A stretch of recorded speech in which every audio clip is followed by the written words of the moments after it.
morrow and good day, and welcome to another edition of Slice and Dice here with the Manylands campaign.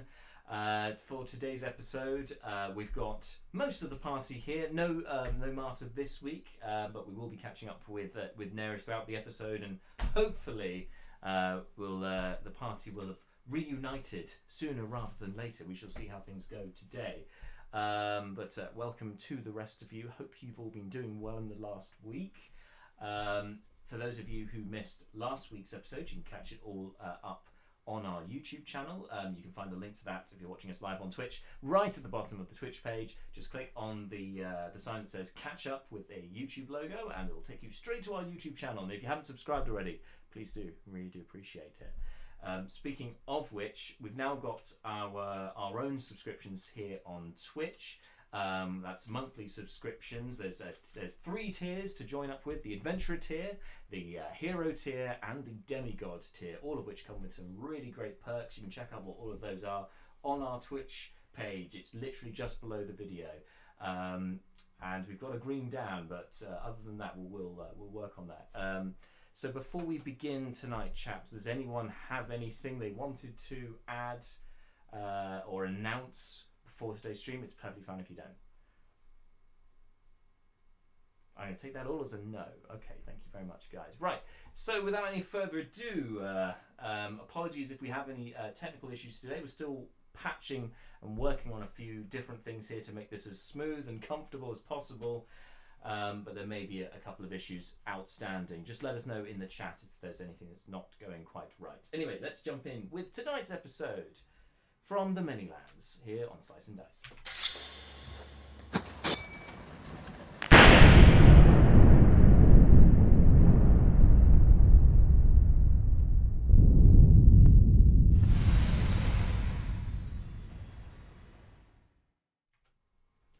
Okay, guys. So last time you were all on your way back from Rackfell Manor. It was the second stint of the journey, heading between Hillburg. Back to Hillburg, between Heroes Landing and Auraglor. You then camped out, deciding wisely, I would say, with your lycanthropic charges, the 3 werewolves, including Fleeting Look, in your company, deciding that I've just been distracted by Bart in the chat. Sorry. You were so you decided very wisely to camp out outside of Auraglor rather than going into the town itself with your 3 members of your group that have been infected with lycanthropy, that being Fleeting Look, one of your party members, and 2 nobles, Greta Grouse, a elven lady from Loranlas, and Captain Mandeville, a human from Burikrin, who apparently was once a military man himself. After some issues in Heroes Landing with contending with one of those 3 turning into a werewolf in the light of the moon, and also pursuing leads with this new crystal globe that Leobrin had found. You then continued on your way back to Hillburg as you've interrogated the Doppelganger, which was posing as Naeris, and they have given you a bit more information about where Naeris is being held, but I'd asked you all to promise that you wouldn't kill them in exchange for the information, and since not everyone, as far as the Doppelganger was aware, was under the influence of Malar's Zone of Truth, they only elected to give you enough information to take you back to Hillburg, and said they'd reveal the next bit when you get there. Speaking of Malar, he did something very sensible, and with a new gift that he now has from the gods with his higher power, that being using the sending spell to contact Naeris directly, and in doing so made contact with her and managed to get some snippets of where she is. Although Naeris herself doesn't seem to know exactly where she's being held, you know that she is in a cave of some sort, and that the red mages are there, and she sounded very distraught from what you had heard. So you've this has hastened your efforts. You pushed the horses as hard as you could, that being the horses in Gary Bumblefoot's carriage, that being councillor of Morningill, who has taken you guys this far, and he drops you off outside of Hillburg in the morning of the 4th of Festiva. It's now up to you guys from there to figure out where you need to go and where Naeris is being kept. So you've literally just disembarked from the carriage, as you've just seen it head off after all of your items have been taken down. That including a statue dedicated, a statue of the Lady Grenforth, Lady Helaine Grenforth, who you know has been turned to stone. And as well as all of your other items, a trunk with the doppelganger inside. So guys, what do you want to do?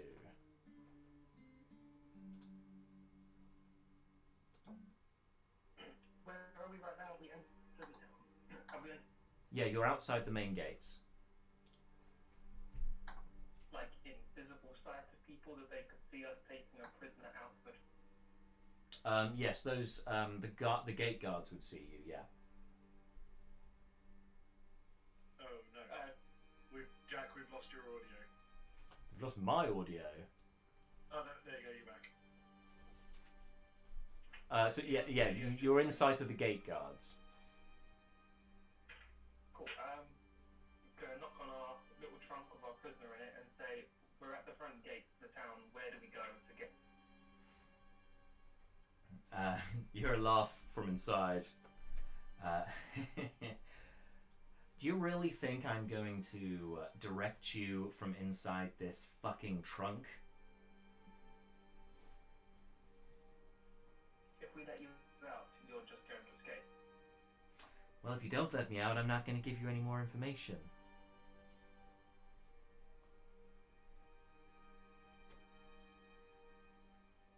What do we do? Brucon hops down and so he's next to the trunk and says reasonably loudly, I think it's possible I might have I might have remembered something that would be helpful here. That means we don't really need the assistance of our slippery friend in the trunk. Bear with me a moment. I'm just going to go and see if I can find some information. Don't go too far. And Brucon looks around to see if he can see someone in someone either a guard or like a stall holder, someone undeniably local. Sure. Well, you know straight away that one of your cousins, Otto, is the main gate guard here at Hillburg, and so he's most likely on duty. You can call up to him if you'd like.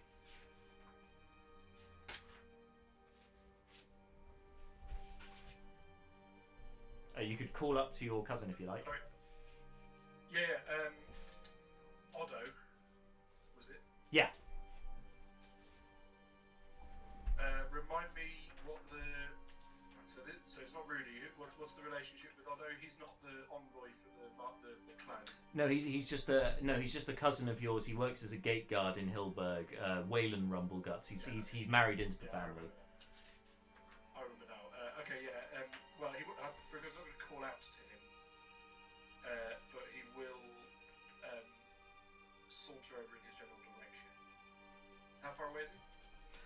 So he should be up on the gate, which is within 50 feet of you, where the carriage is. Cool. Okay. Well, yeah. Brucon will sort of amble over and wait till Otto as he comes up. Oh, good morning, cousin. How are you on this fine day? Ah, cousin, it's good to see you. It's been a little while. How's things? All good here, or?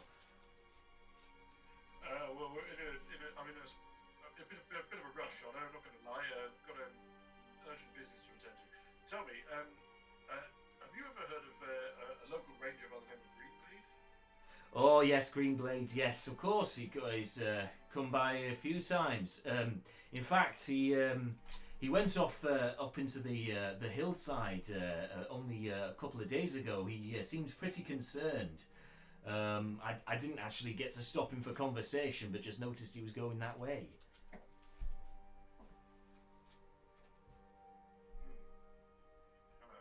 Going to be a challenge to track down a ranger.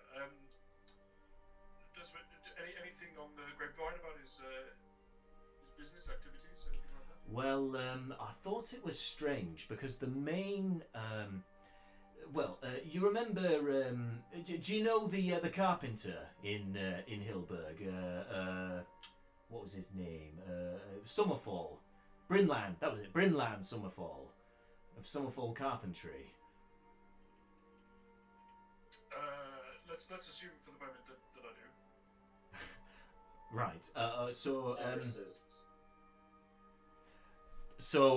He went.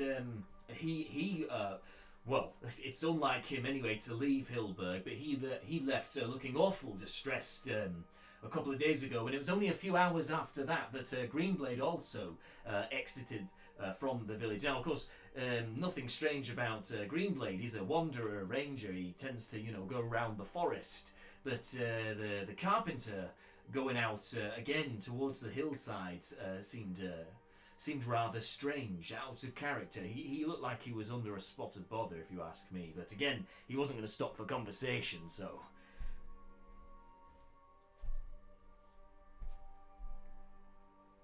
Sorry, Jack, lost audio completely at the end there. That's really annoying, sorry.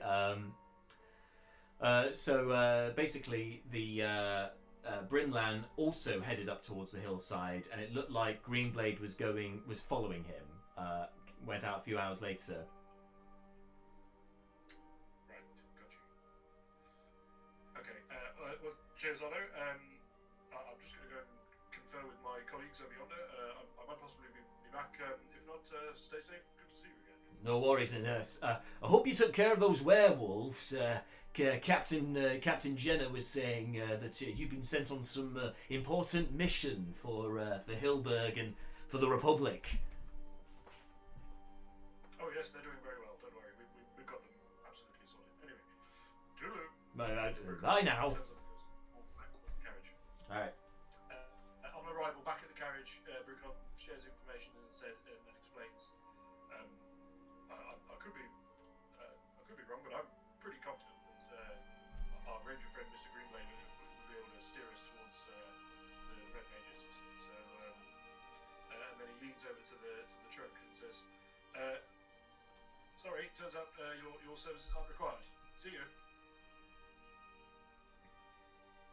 What? And then gestures the party to come away and starts whispering in a low voice and going and says, "I think this doppelganger's a red herring, blind alley sort of job. I propose we go looking for Greenblade and see if he can lead us to the lair." Kill a doppelganger? Well, let's wait and see how this lead pans out first, shall we? Can we say to front first, maybe to see if she wants to help anymore for fear of death? We could give it a try. I'll be honest with you. I'm not really angling for cold-blooded murder here so much.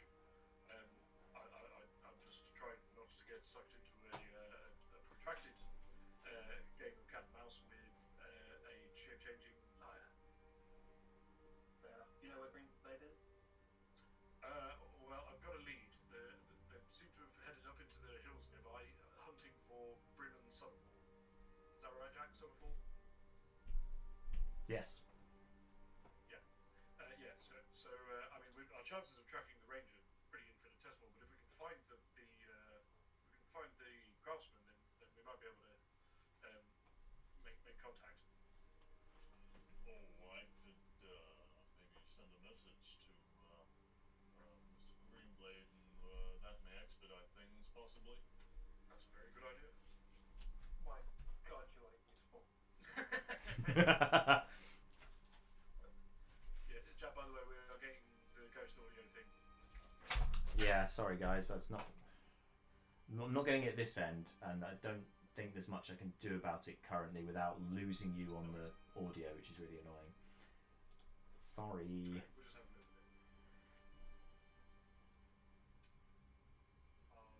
With that, I guess Malar is going to cast sending to the words to the effect of Mr. Greenblade. Deacon Malar Shakecreek here. We require your assistance. Head back to town if possible.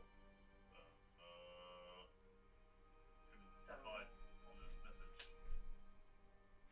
Okay.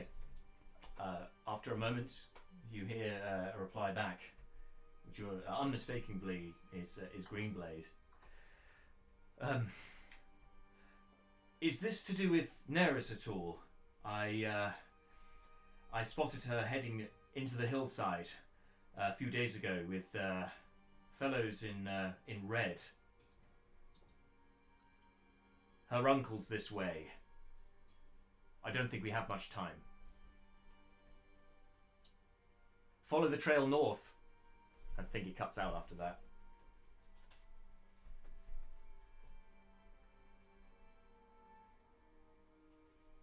Malar will communicate this to the rest of the party into the hills north a couple of days ago.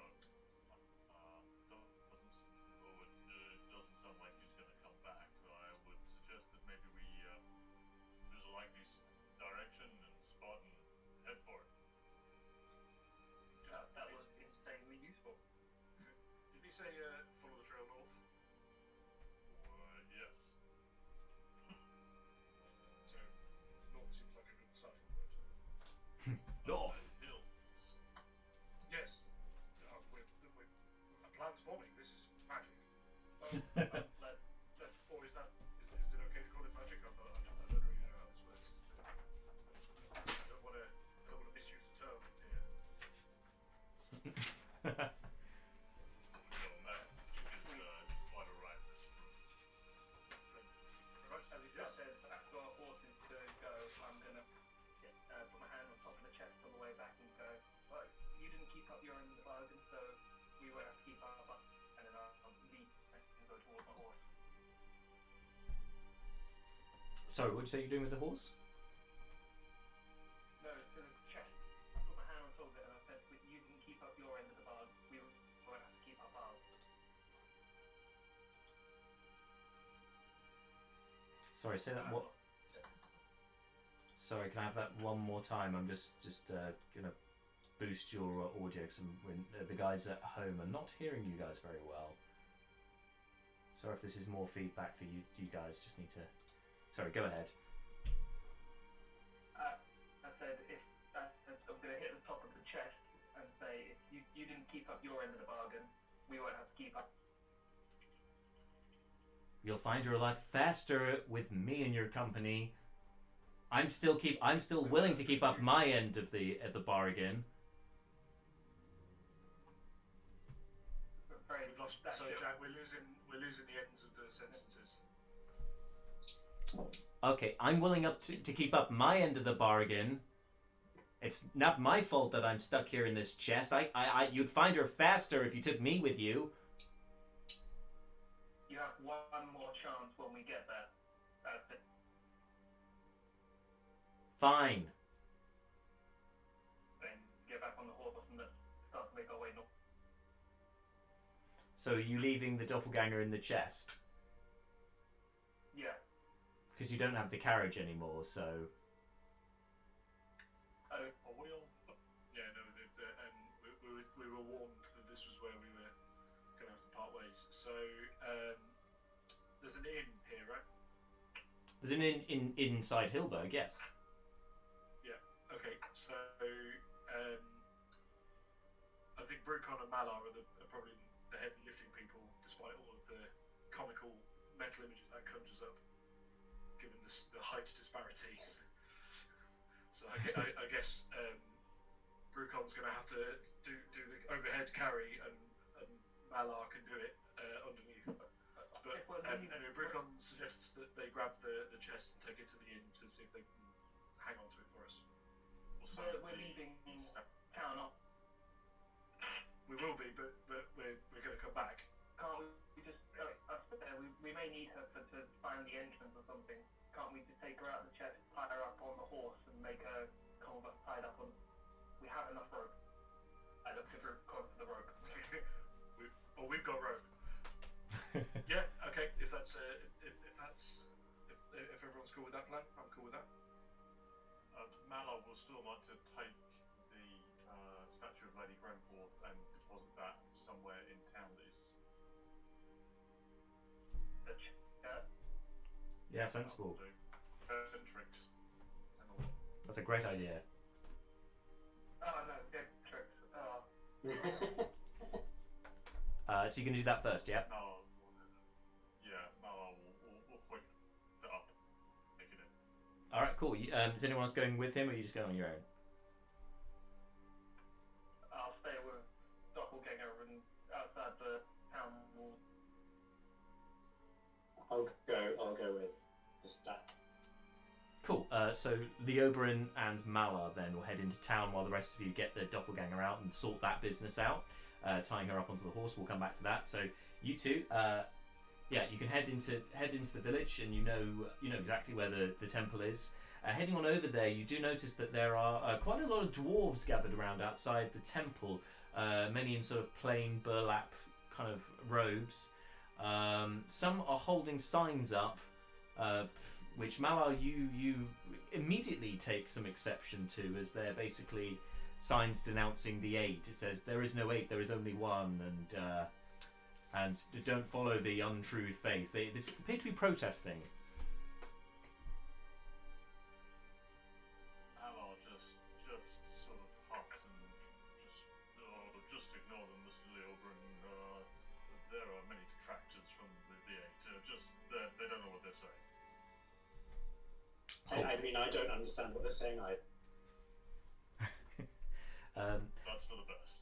And actually, I should add to that. Of course, the reason why you're getting this first, Leobrun, do you speak Dwarvish?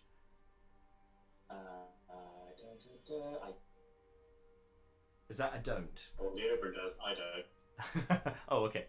Well, anyway, the signs are all written in Dwarvish as well. But you understand that anyway, you guys. That's fine. But anyway, so you push past the crowd. You recognise a few of them from when you guys had asked the Fairfang cultists to help you guys out with the werewolf stuff. It appears that are members of that group. Push past them and head on inside to the temple, and you can see as soon as you walk in that Ventrix II, he's looking rather worried and concerned. You can see that there is a sweat sort of pouring down his cheeks, the Dragonborn. Mr. Deacon Shakerick, it is a pleasure to see you. How can I be of assistance? Who is that in the statue? This is my charge that I've been off for some time now, and I plonk her down. I would ask that you hold her somewhere safe. She's actually a woman that's been petrified. We're working on a means to ending that, but we have to find another member of our party first. That's not Lady Helaine Grenforth, by any chance, was it? You see, High Priestess Amakir had been contacting us. We had a commune a few days ago, was asking on your progress with the philanthropic mission, but I gather that that's not good.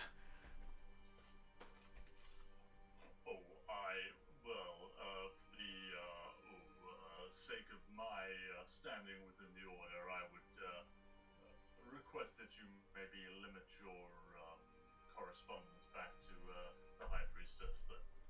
Could you make a persuasion check, please?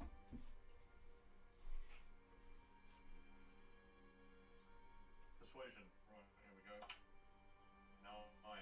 9. Oh, and he looks even more concerned now. Well, I mean, I wouldn't want to be in insubordination of the high priestess, I wouldn't want to go behind her back. But I guess I could. I probably won't be speaking to her for a few days, so I won't mention it until then. I guess. Oh, do nothing that you would not feel comfortable with. Just don't run to her with this little nugget of information. I've got enough problems with the Creation Collective outside, so probably we'll take care of that first. But I will make sure that we keep her safe. Brian, Deacon Obadiah, you and he just kind of looking for his assistant to kind of come over and take the statue. Thank you very much, and may the aid go with. And with you as well. Blessings upon you. And then turns around and heads back to his business. Okay, so you guys, you're free to go.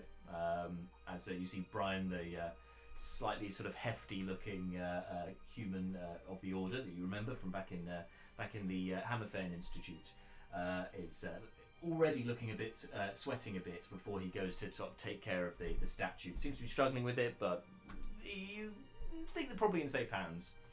And you two can head back to the others who have, you've successfully sort of tied up the doppelganger. They've been very cooperative. They are currently appearing as a humanoid, but it's not one that you recognise currently. It just seems to be just a fairly generic sort of brown hair, blue eyes. Brown hair sort of down to their shoulders. A human that you've never met before, that they're currently in disguise as. A human female.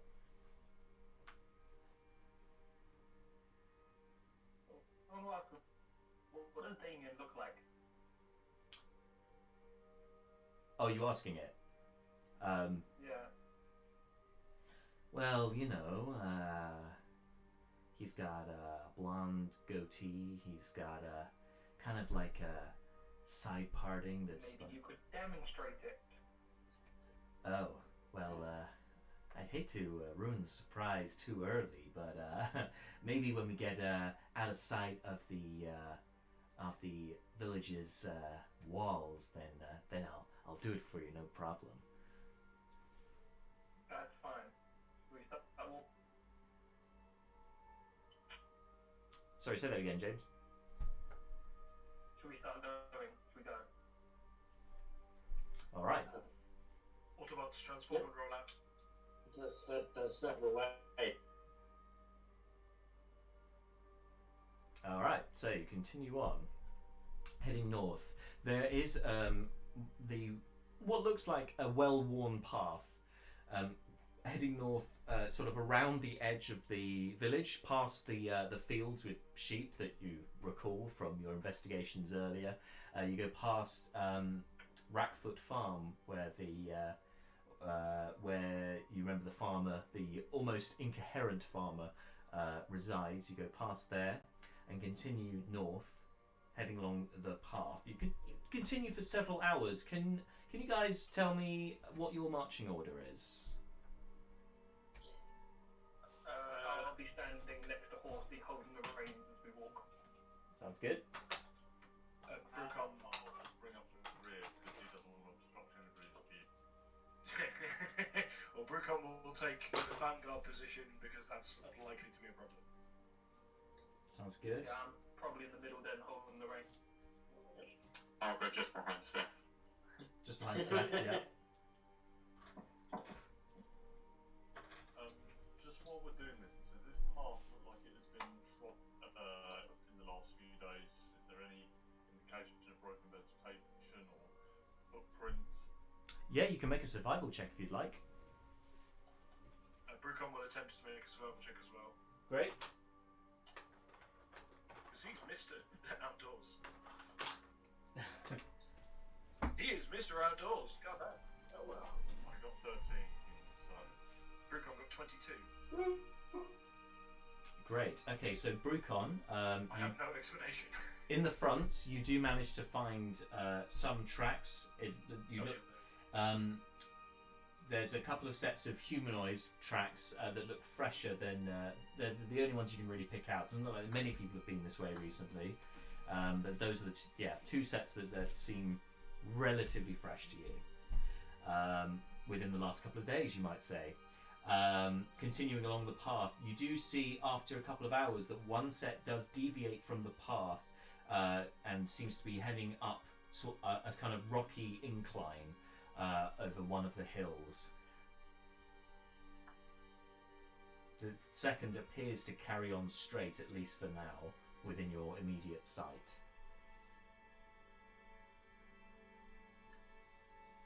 Which way would you like to go?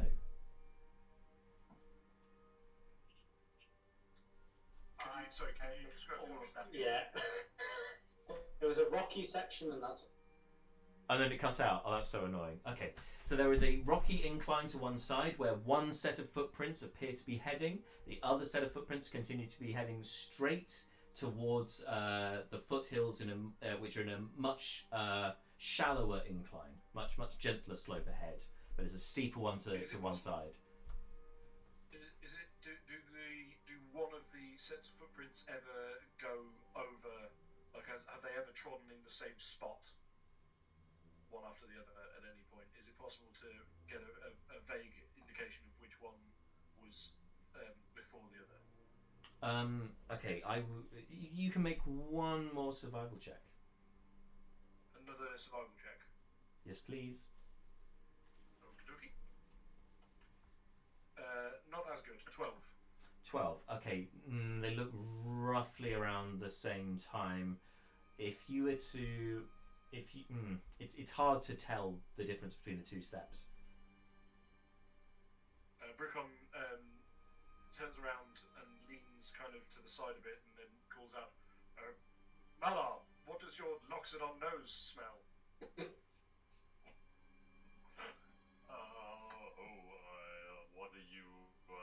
What would you have me? I don't suppose you were able to pick up any hint of a trail or anything, a scent? Malar would like to sniff the footprints. All right, make a perception check. You get your advantage for your Loxodon sense of smell. Do we like Scooby Snacks, so when he's being a good boy investigating words? If you want. I think that's between Malar and his god. If you treat Malar like a dog, he's going to punch you in the neck.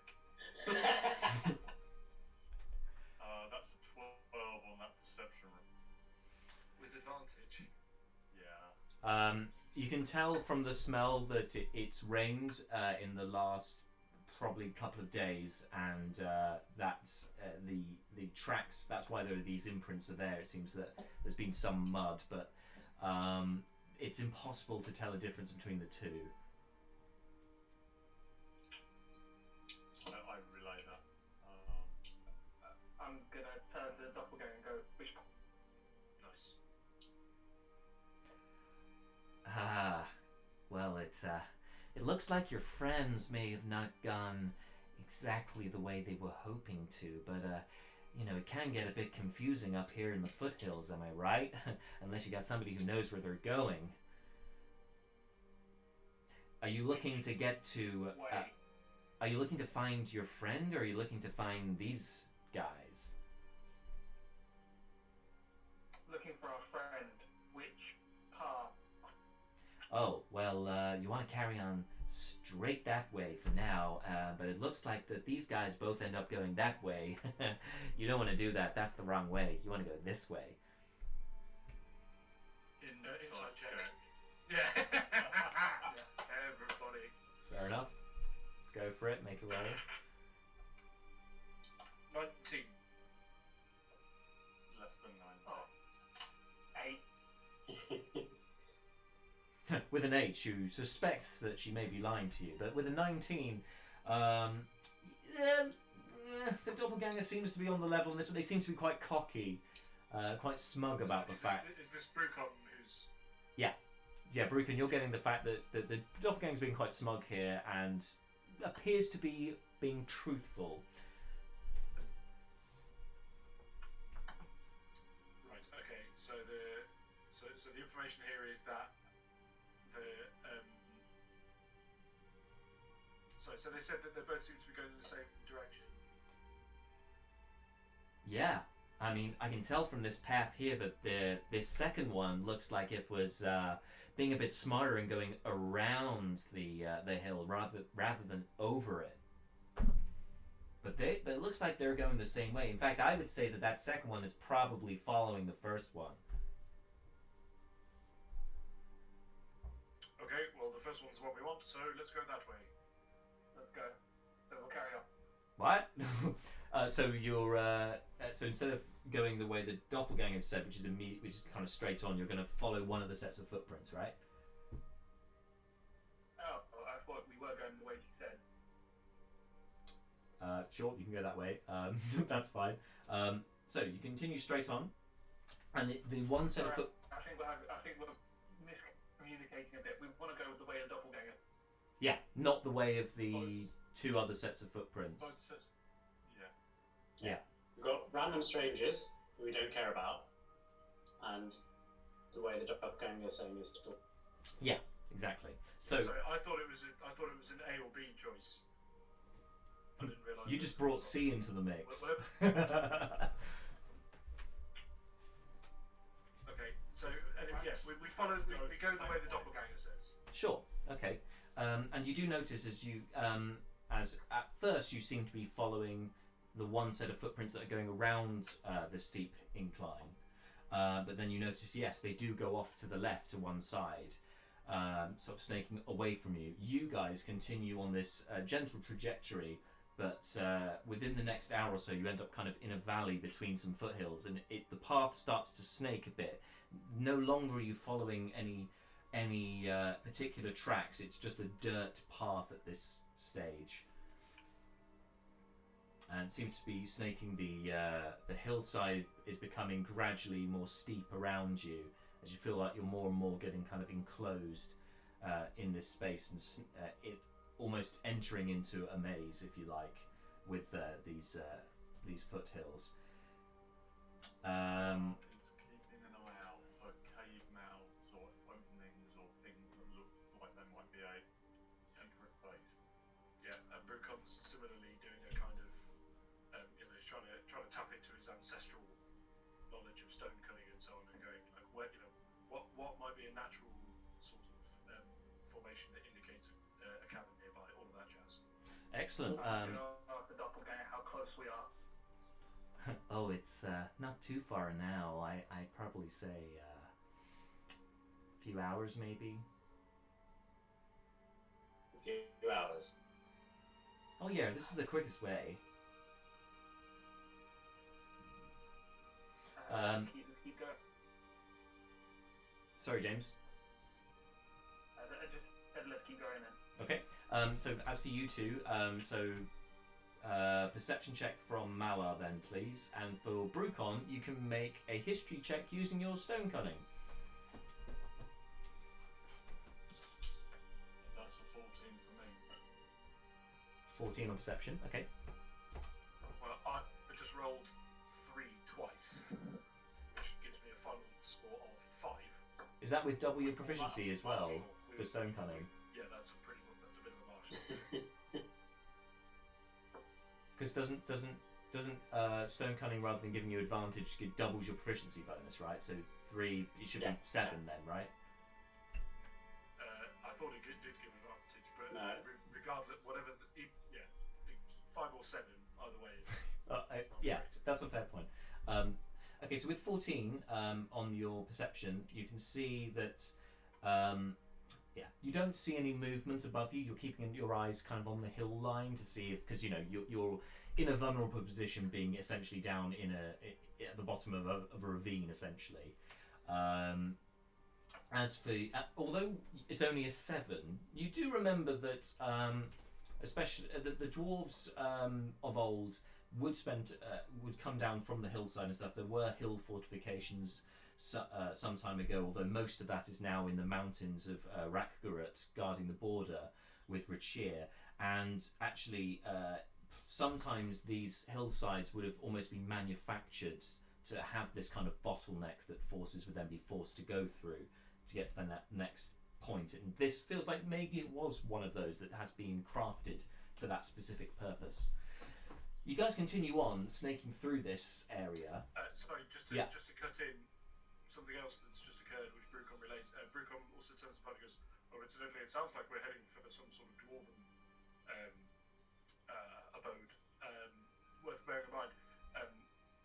My people often mark the entrances to these places out with cairns, big piles of stones. If you see an unnatural-looking pile of stones kicking around, do shout out." Brucon, if you don't have inspiration, you can have inspiration. I'm definitely inspired right now. Because that is really useful information that's also very true. This is two good things for information to be. Exactly so. So you guys continue on through snaking through this particular ravine, and then something strange ahead of you actually, because it appears that this kind of passage, this narrow passage that you're going through in the ravine, it goes off to the right, but you can see that there is also a path coming opposite you that then joins up into almost a T-junction. And you can see that you can now see, in fact, Brucon, as you're at the front, you can see that there is a set of footprints coming from that direction and then heading towards the right. You may now make either perception or survival. It's your choice. It's a bit 6 and 2 3s, that one, or rather, it's a bit 3 and another 3. Okay, well, let's go with survival then. Perception, I think, is thematically more along the lines of where Brucon's mind would be on this. All right. Yeah, sure. 17. 17. All right. The set of footprints you see here looks similar to one of the sets you saw earlier. So you have a feeling that perhaps somebody has snaked round in almost joined up again, perhaps on a long-winded route. And this is almost confirmed by the Doppelganger. Kind of laughs. He goes, "Ha! Oh, I'm surprised. It seems that they were closer than they thought. Maybe you'll see your friends sooner than I thought." So you continue on following it to the right this time. And it's still relatively steep at first, but the hills tend to fall away at this point. It starts to open out again in front of you. And just in the distance, it seems to be... The weather today's been relatively fair, but now it's looking quite overcast and there is mist on the horizon. All of you, please make perception checks for me, please. What does that make a what, sir? Perception, please. Perception. I have to use the signals from now on.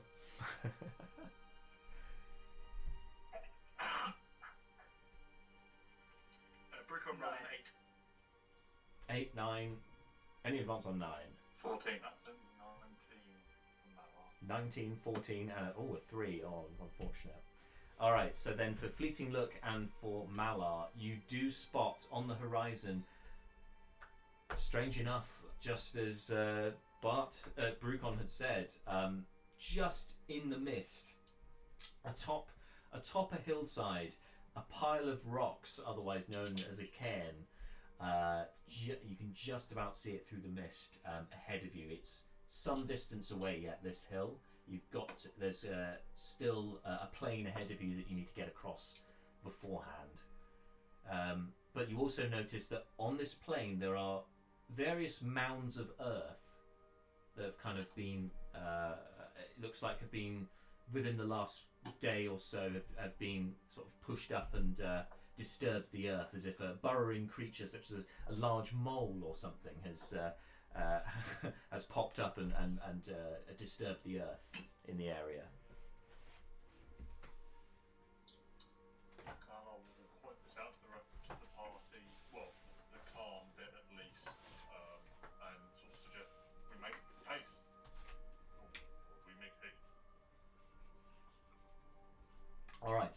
And are you doing so, guys? You're all making haste now across the plains. Yeah, you said it was a bit of a short distance away, right? Like still a few minutes of forced marching before we get there. To get across the plains is going to take you probably half an hour or so before you get to the hill. But yeah, some forced marching would get you across quickly. Yeah. So book it there, but when we get a bit closer, might want to sort of pull up and assess the situation from a better angle. Sounds good. Sounds good. All right, you start making your way over the across the plain. As you start doing so, so I'm assuming you're in the same marching order as earlier, meaning that Malar is at the back. Malar, you hear from a far-off voice carrying on the wind behind you. A voice you recognise, actually. Shouting, "Get away from there! There's monsters under the ground! Monstrosities! They're coming out of the ground!"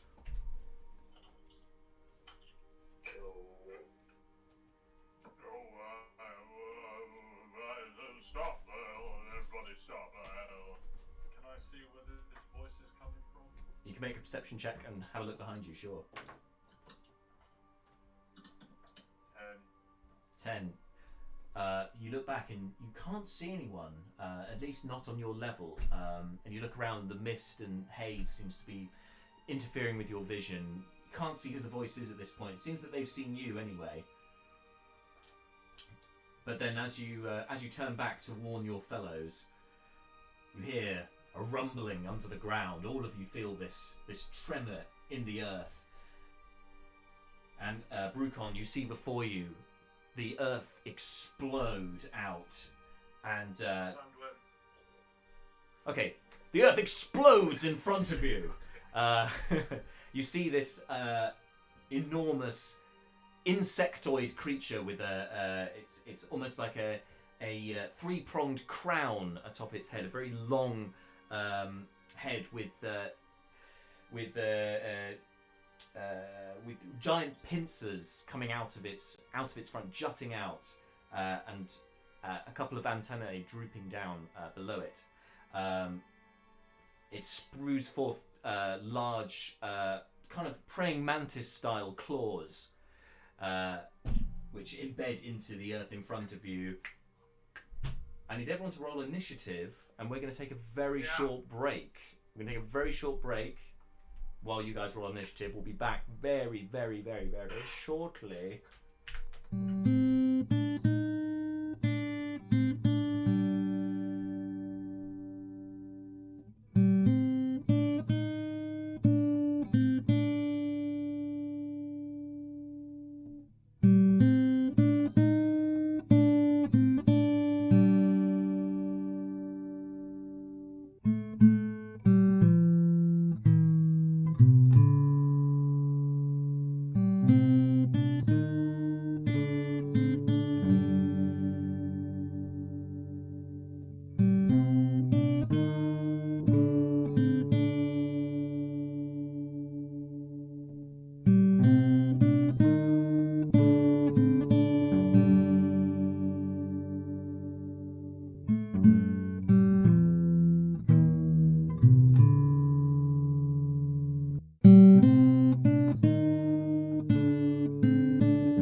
Right, we are back. So, guys, let's have some initiative, please. How did you do?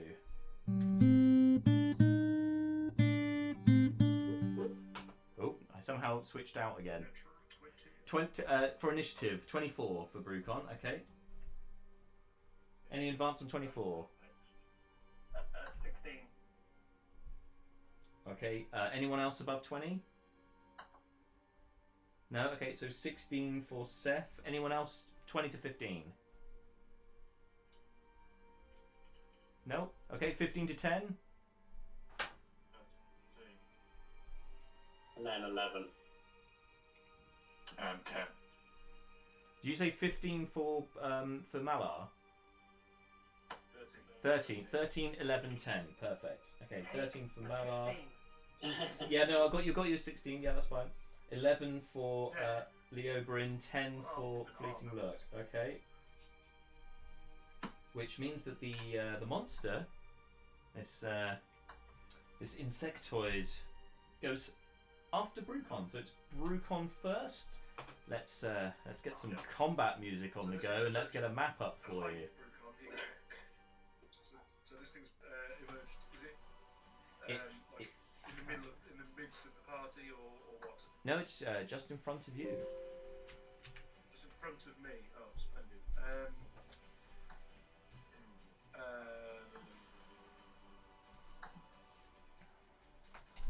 And it's how tall is this thing? It's approximately, it's half submerged in the ground currently, so you can't tell exactly how tall it is.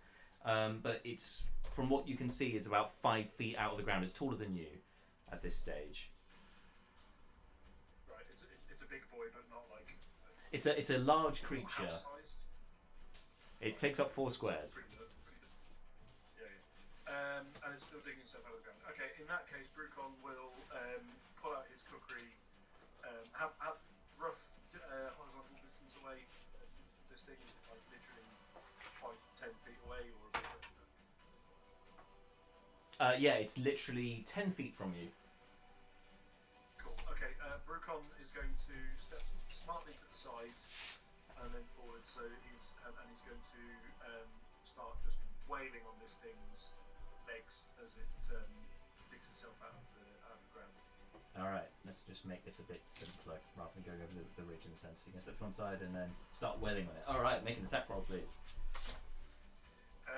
Yeah, not going to flurry of blows, so we'll just have the regular sword attack and an unarmed bonus attack. Sorry, unarmed attack as a bonus action. So he's going to go for a chop and then try and follow that with a 5-inch punch. Volume 2 style. So black will be the short sword. So we have right the sword. Brucon rolled a 10. But his unarmed attack, he rolled a 20. Okay, the 20 will hit.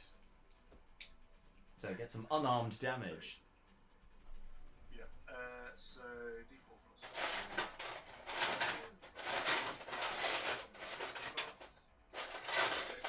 Max damage, 8 damage.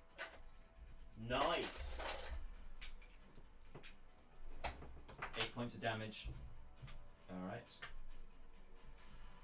You punch into it and you kind of, it feels almost crustacean like how some of its shell kind of splinters as you punch into it. Okay, awesome. Brucon looks at the kind of the meat of the leg, looks at the short sword and sort of goes, and turns out, anyone have any butter? Almost And that's Brucon. in response to that, you then see the creature holds itself out, so it's totally now out of the ground.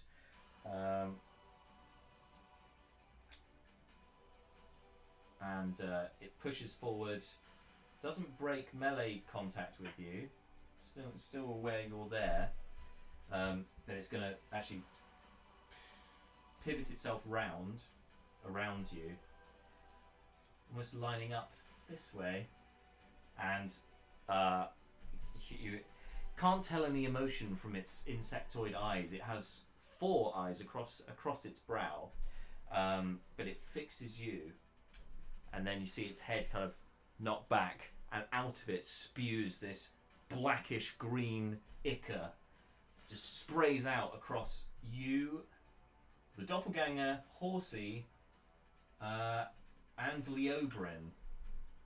You're all going to need to make dexterity saving throws, please. Sorry, did you just say horse? Horsey, yeah. Yeah. I regret to inform you that Horsey wasn't said. Inspiration has to be announced before Yes, please. making the roll. Okay, I'm not using inspiration for this. I think Leobrin will. Okay. 14. 14 succeeds. So you only take half damage. What saving throw is it for? Dexterity. Dexterity. I'll do it for the Doppelganger if you don't mind doing it for Horsey, please. Yep. Roll, Horsey, roll. Roll, Horsey.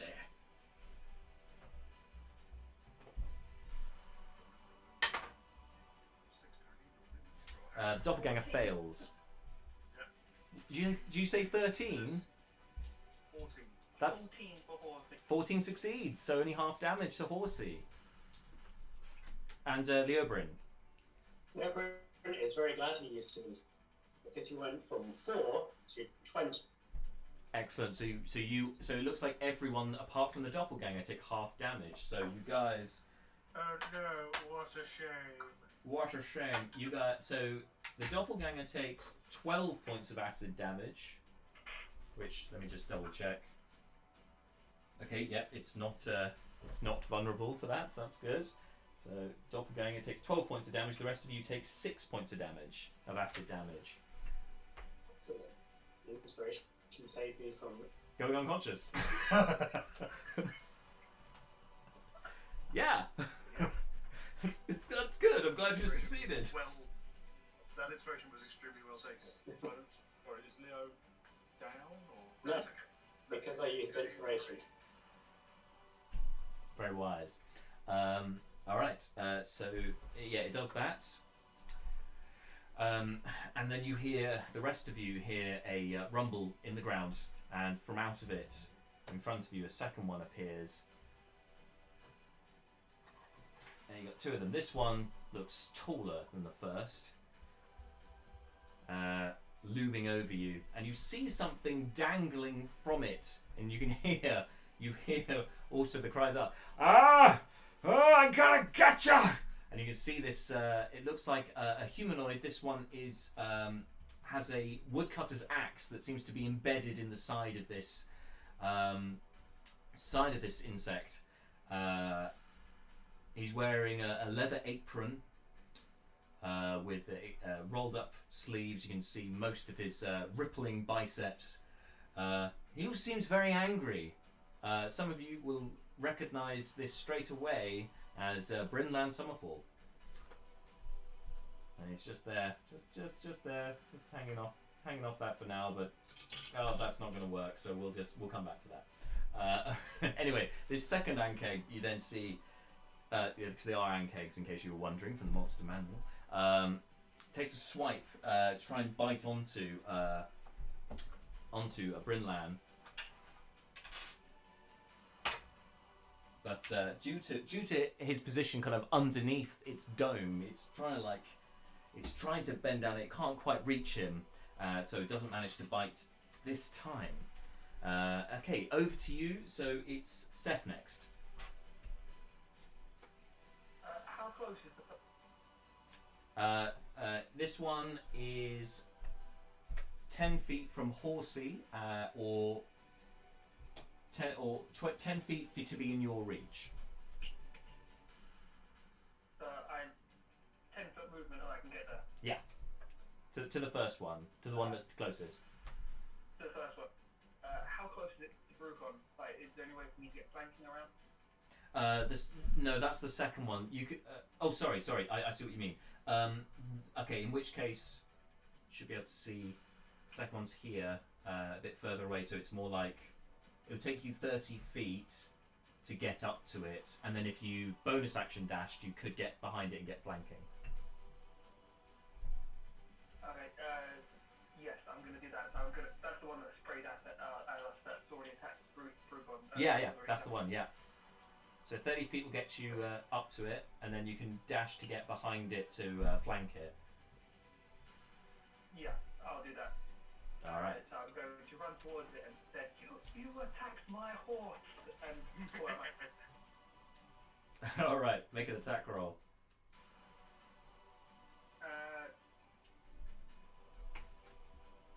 So 17. 17 hits. Yeah. Roll some damage.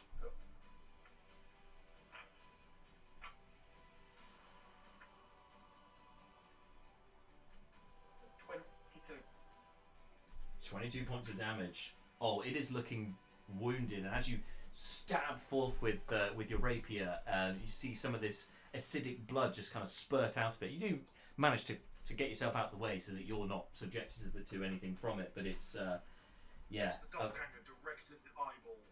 you do a lot of damage to it. It's not looking healthy at all now. So that's your action, bonus action, and movement. So I take it that's you done. So next, Malar. I guess Mallard will move up with the intent of trying to keep as much of the party within 30 feet of him as possible. Okay.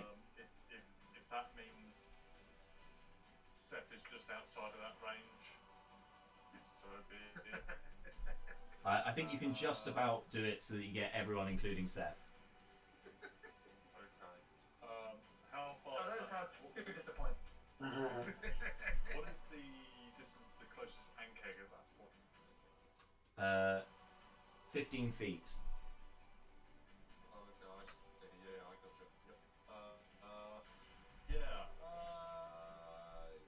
Give me a Constitution saving Mallard casts Older Dead. No, it's not Constitution. Something else, isn't it? Wisdom? It is Wisdom, yeah. And which one are you directing it at? It's the one nearest to me. Okay, sure. That'll be the grey one. Okay. The taller one. It's 7 fails. Yeah. Has this taken any damage? Not Oh, yet. Not yet. No. Oh no, it has because it's got. Sorry, it I thought it was the same one. no, this is the other one, but it has taken damage because it's got a woodcutter's axe buried in it. So yeah, it has taken some damage. Then I will be rolling my d12 twice. Please do. Oh, please do. That's going to be 13 points of necrotic damage. Very nice. 1, 3. Game. Very nice. Oh yes, because level 5, of course. Nice.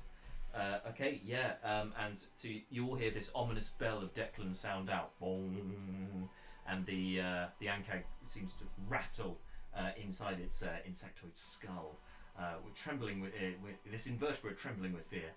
But it's not frightened, by the way.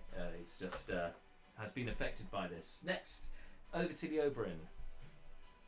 Yeah, so looking with the screen, the Ankag's 5 feet apart. Whereas,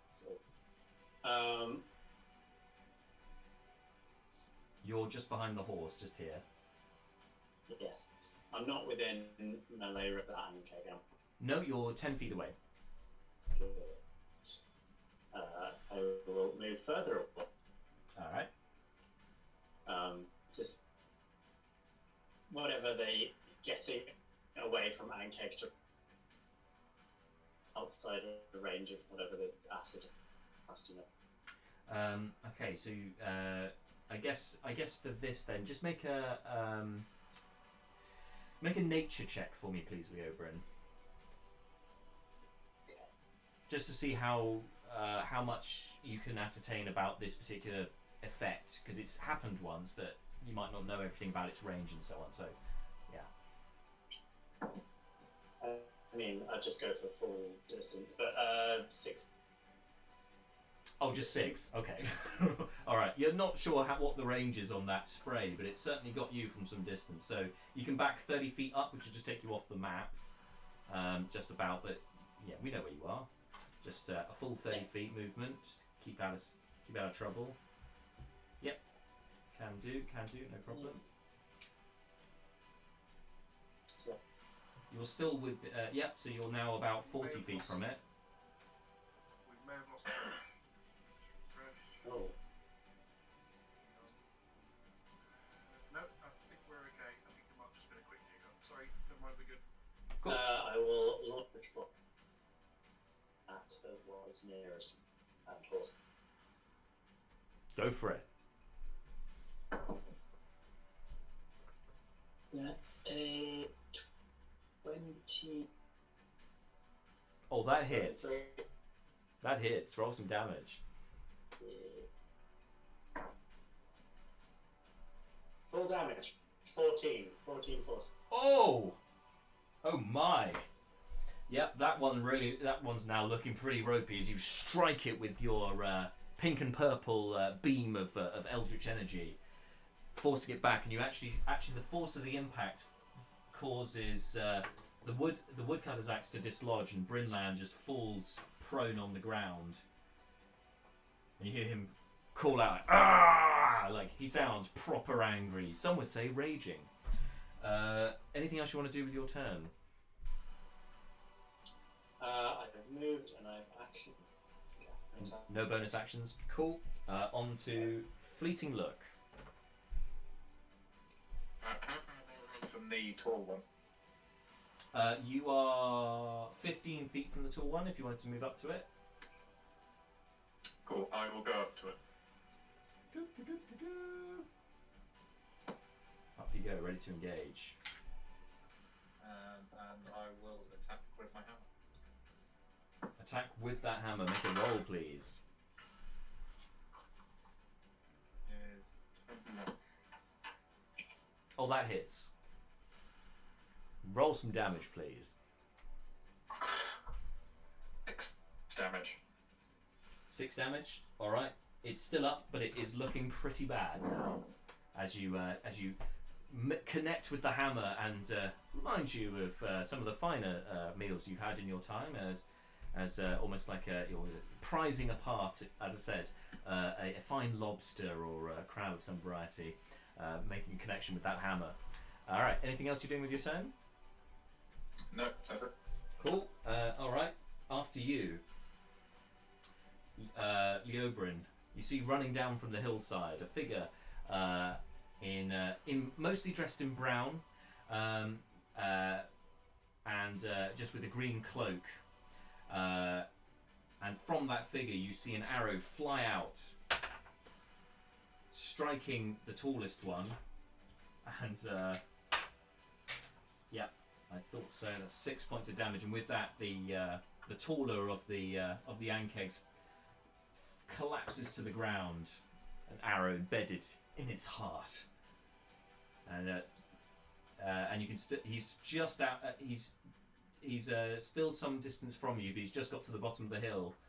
And he's just like, "Get back! Get back!" Okay, that's him down. And at this point, the doppelganger jumps off of the horse. Yes. What? Yes, I'm gonna. Oh no! Wait, no, it's tied up to the horse. I'm sorry. Just good test. The doppelganger sits there going, and then tries to kick the horse to try and make it move. And failed spectacularly with a natural 1. It's stuck there, not moving, and just like, I don't want to be in the middle of a minefield. Can we move, please?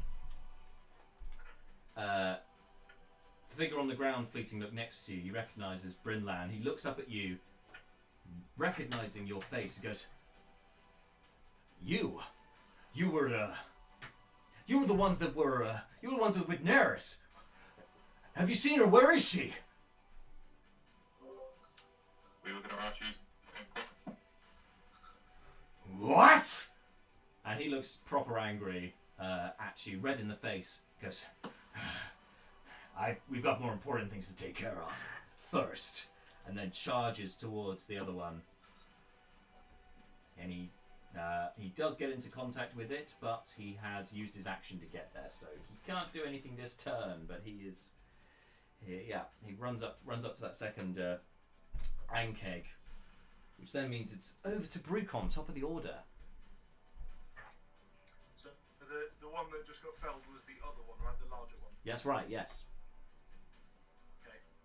Is this thing has it finished extracting itself from the ground, or is it? Yes. Yeah. It's out of the ground. Yeah. Yeah. Okay. Is it possible to how so? Let me lay out a scenario here. I'm going to run up the flagpole, see if it salutes. Brucon wants to run up this thing's back and go to town on its face. I like it. I don't see why not. As long as you pass certain checks to do so. So I think we did this once before. Yep. So I would say... With the Froglodytes, I think it was. Yeah. So first check is an acrobatics check. Yeah. Let's hope this doesn't suck. You're acrobatic, you should be fine.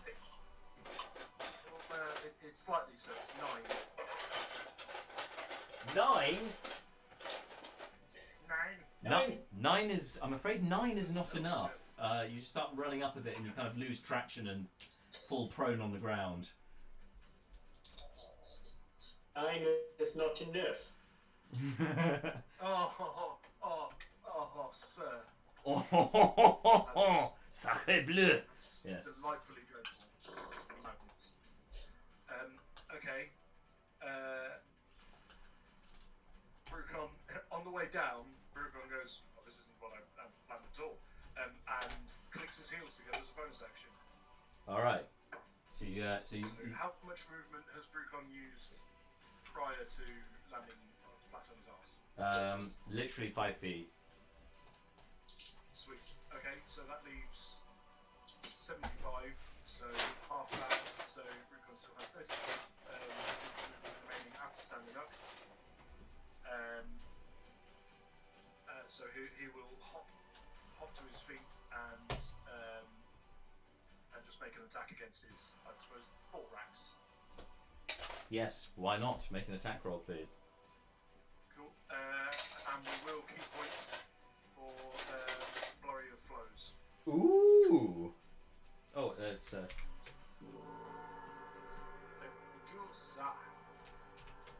Okay, so this purple dice here is the sword, and the other two are the unarmed attack. So, okay, we have a 13 with the sword, and then an 18 with one of his unarmed attacks, and a critical hit with the other.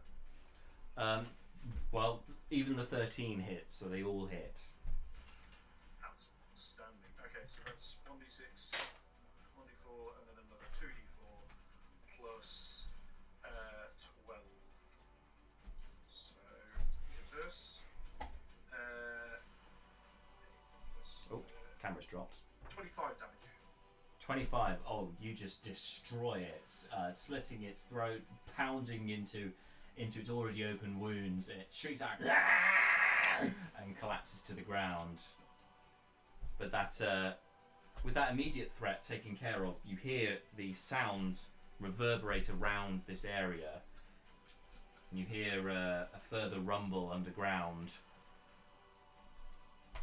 but nothing has surfaced yet. A further what, sorry? You hear a further rumbling underground, though nothing has surfaced yet. Okay. Brucon extricates himself from the mess, just enough to sort of like poke his head out towards the rest of the party and go, gentlemen, colleagues, Rinlin, I suggest we leave immediately. Where do you suppose we head back to, Mr. Brucon? Yeah, that's a great question. So I guess these things are bursting out of what is you said it's like a plains, right? It's a plain, right? So it's kind of, you know, it's grassy earth. Exactly. These things are bursting from. Brucon says, look for standing stones or something. We need somewhere where they can't dig out of the ground too easily. And you can, as a... Yeah, go for it, sorry. Malon would like to look around for big rocks so we can stand them. Go full Tremors. Okay, make a perception check. We need Yes! Yes! Damn it, I was just writing that out. 13. Got that reference. 13. All right. There is one big rock. It is located over Is here. Greenland, in fact, Kevin Bacon? Some have said. Just wait until he offers you a phone I'm an contract. Angry Kevin Bacon. Basically. Bacon summer. Did you not know that Summerfall Carpentry was sponsored by EE? Anyway, moving on. You can see one in the you do as you look up now with the pathway now clear ahead of you on the plains. There is one almost sort of pebble shaped but very large rock, about just over 30 feet from where Seth is actually. And Seth, you'll be up next, sir. Cool. Nothing's popped up yet. Not yet, no. When you guys were looking somewhere, did you point to the direction we're going?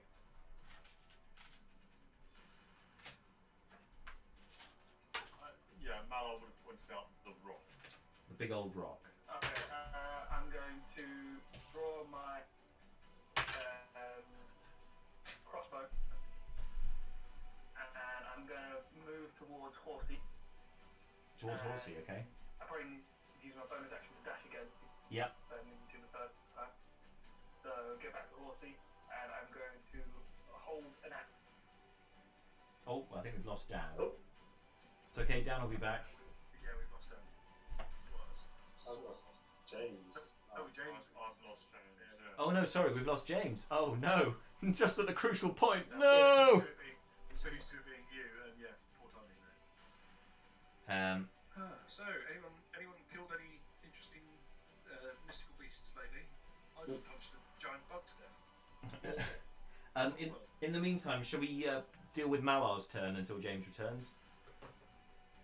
Yeah, we'll queue it up. We'll go Killer Instinct style and queue up for the combat, and then just let it all drop in. So Malar, what are you doing? His pen. Malar will head in the direction of that rock, but importantly, he will, while he's walking, he will try and do it with that You're trying to do it what? Sorry. outrip. Oh, okay. I missed it. I missed that, but I think I know. I missed some of that, but I think I know what you're saying. Can you make a stealth check then, please?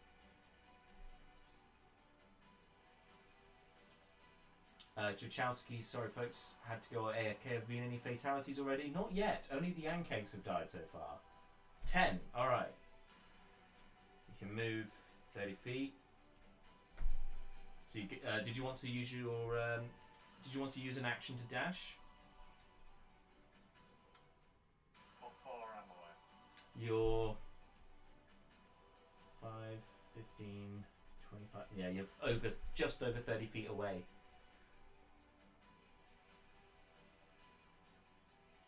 No, Malar will ready an action. Okay. He will turn back to the rest of the party and hold the death anything that bursts out of the ground. Okay, cool. Sounds good. Next, sorry, James, we lost you at the end of yours, so you got to Horsey with your bonus action dash. What did you want to do? I went to Horsey, took the reins to start moving with that, with any movement I've got left, and I'm going to hold an action with a crossbow to attack anything that comes up. Okay, you can move about 15 feet more, so that get you to there. Alright, next up, Leoberin. Yes. What would you like to do? So what's the current situation? We're heading towards rocks. You can head towards the rocks, yeah, sure. You're, What's the current situation with? Malar is heading in that direction. He's pointed it out. yeah, and, yeah. Seth Yeah, also heading that way. Heading for the rocks. Okay, I you're a bit... can't see any of it. Okay. Sure, you can't see any more currently, no. You're a bit further behind than the rest. So you can dash with your action, and that should help catch you up.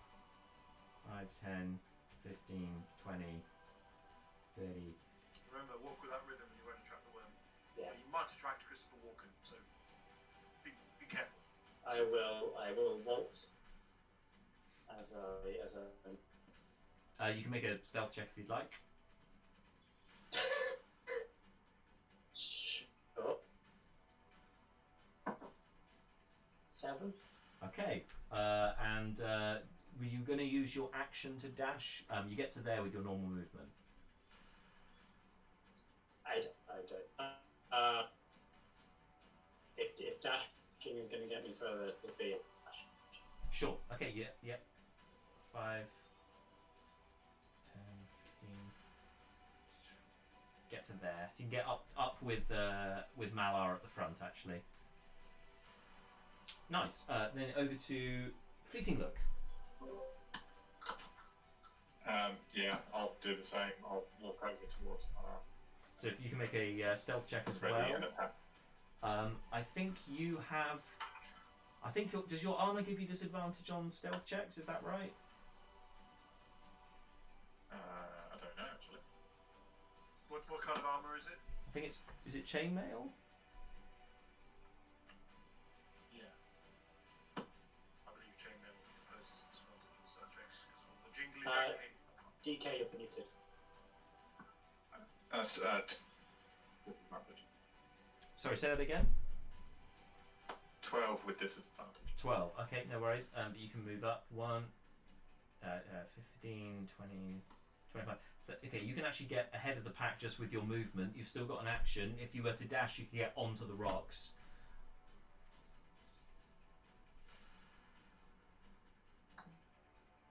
Miss our last bit. If you were to dash, you can get onto the rocks if you chose to. Yeah, I'll do that. Okay. 1, 2, 3, 4, 5, 6. Gets you just onto the rocks as you scrabble up because it's 5 feet high. This giant pebble. So you scrabble up it with the last of your movement, and you're up there in what you believe is safety. Likewise, you can hear the humanoid calling from the one that you saw, the Oberyn, from the edge of the hillside, still calling out. He's just going, get to the rocks! Get to the rocks! And you can see that he's pulled out his longbow is now obvious, and he's kind of pulled out an arrow ready to go. Likewise, you see that Brynland has heeded the call, and he also starts running. 2, 3, 4, 5, 6. He's towards the rocks, and he dashes, scrabbles up onto the rocks as well. This means that the Doppelganger obviously is stuck on the horse and can't really do a lot at this stage, so he's just going to try again to kind of motivate the horse into moving quickly. Natural 20 this time. I'm standing there next to it holding the... You are holding the reins, you're quite right, Seth. So the horse, it kicks the horse, and Horsey kind of whinnies up at this point. Seth, can you make a dexterity check for me, please?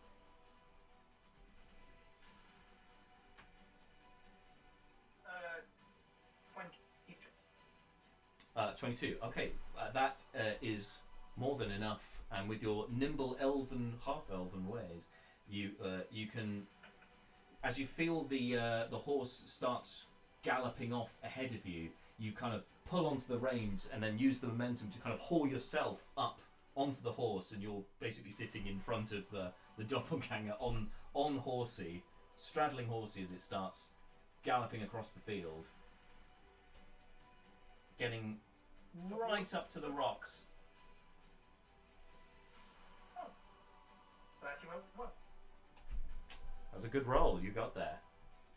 Yeah, as Jakowski says, lit. Okay, so that's all you guys. Top of the round, then over to Brucon. Okay. Apologies. slightly distracted by a few different pieces of information there. So just to double check, we haven't had another ankeg pop up out of the ground yet, Not yet, no. have we? Is that not yet? Yes, not yet. Cool. Okay, Brucon is going to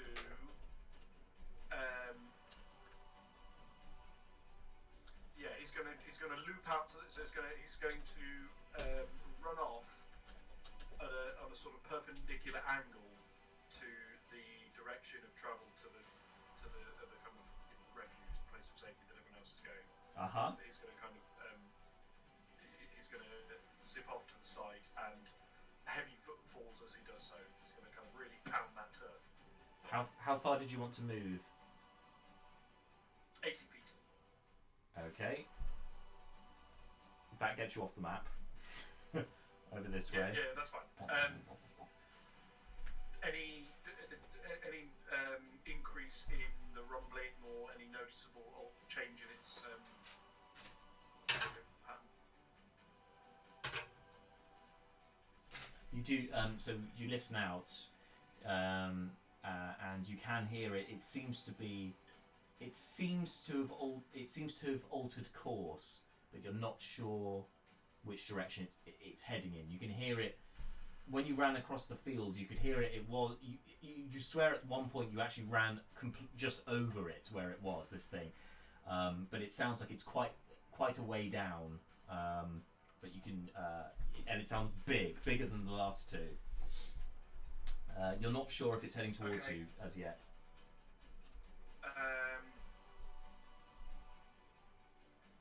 Brucon will ready in action if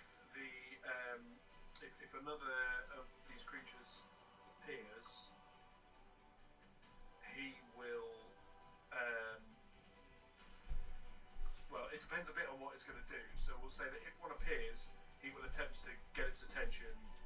If it's within reach of a dart, or if he's able to move up to it and make an attack on it, then he will. If it attacks him, then he'll just do his best to evade. But I'm not angling for any kind of defensive benefit here. I'm just the emphasis here is on attracting the attention of this. Well, you've I think you've still got an action because you just used your movement, didn't you, with the boots of speed? Yeah. So you can, So readying an action is perfectly valid. You can do that. And sorry, just to remind me, the trigger for the action. The trigger here is another ankeg emerging from the ground. Okay, and if it basically you've said if it emerges near you, you'll defend yourself. If it emerges near somebody else, you'll try and ranged attack it. So basically, Brucon, if another creature emerges, Brucon will either attack it or do his level best to be in a position to attack it as soon as possible. Okay, sure, no problem. All right. So at the end of your turn, you hear the rumbling continue, and it seems to, despite your efforts, it appears to be heading away from you. It seems to have located two targets, which are bunched together, which it would like to go for. Three, should I say, as it appears out of the ground, right by the rocks, bearing down on Horsey and the Doppelganger and Seth. This one is larger even than the last two. This one is 15 feet high. It's a huge ankeg. This one bursts out of the ground. In fact, the horse has to do its best to kind of keep its footing in the earth that kind of gets dishevelled below it. And it lets forth its acid spray. I need Seth, the Doppelganger, Horsey, and Fleeting Look all need to make dexterity saves, please. I'll do it for the Doppelganger. Horsey got a 19. You got a 19. You can see okay. Horsey succeeds. Doppelganger failed with 12.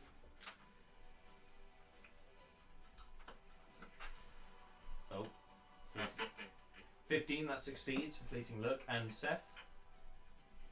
18. 18 succeeds, great. So again, everyone except the Doppelganger succeeds, meaning the Doppelganger takes 11 points of damage, acid damage, gets burned, and the rest of you take 5 acid damage. Oh, James's video has just disappeared, which is... Yeah, we had a bit of a connection blink there. I think we're back. No worries. How much damage does 40? 5. Oh, thank fuck. Is he still up? He has 2 left. Oh, Horsey, come on! Come on, Horsey, jump up onto the rocks. Okay, yeah, 5 damage. And this huge Ankeg then takes a swing with its claw to try and knock the two of you off of the horse. It's going to make attack. It's going to make a sweeping attack at both of you. So first of all, I'm pretty sure a 11's going to miss you. So you duck underneath it. Can I ask, when it came up, were we able to use our held reaction? Yes, we'll get to that. I'll just deal with this this attack, and then your reactions go off. Yeah, it makes more sense for it to pop up, do its thing, then we do our thing, and then move on. Because I will forget otherwise. That's fine. So you duck out of the way of it, but it does catch the Doppelganger this time with its claw. Oh no! Doing 11 points of damage. The Doppelganger is now ablative armor. Almost. Doppelganger takes takes 11 points of damage. 11 points. It's still, but it just gets knocked backwards. He's still tied up and stuck to the horse, looking a bit ropey. Now your reactions can go off. Let's start with Malar's reaction, because he was I think first to ready his action. No. Actually, sorry. Seth was. Sorry. Yeah, I've got my crossbow. Yeah. Oh, how close am I to it? You are 5 feet. So I'd be disadvantage with a crossbow? Yeah, that give you disadvantage with the crossbow, yeah.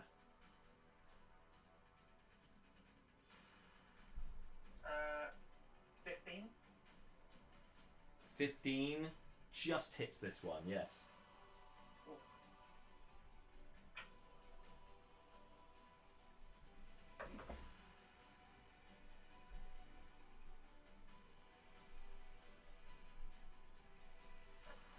So that's 10 damage. 10 damage. Nice. Yeah. You connect. Doesn't seem too bothered by your attack, but yeah, you got it. Despite the disadvantage. Nice. Okay, next, Malar. Your reaction. Wisdom saving throw, please. DC 15. Oh, it fails. And it's been injured now. The crossbow bolt just hit it, yeah.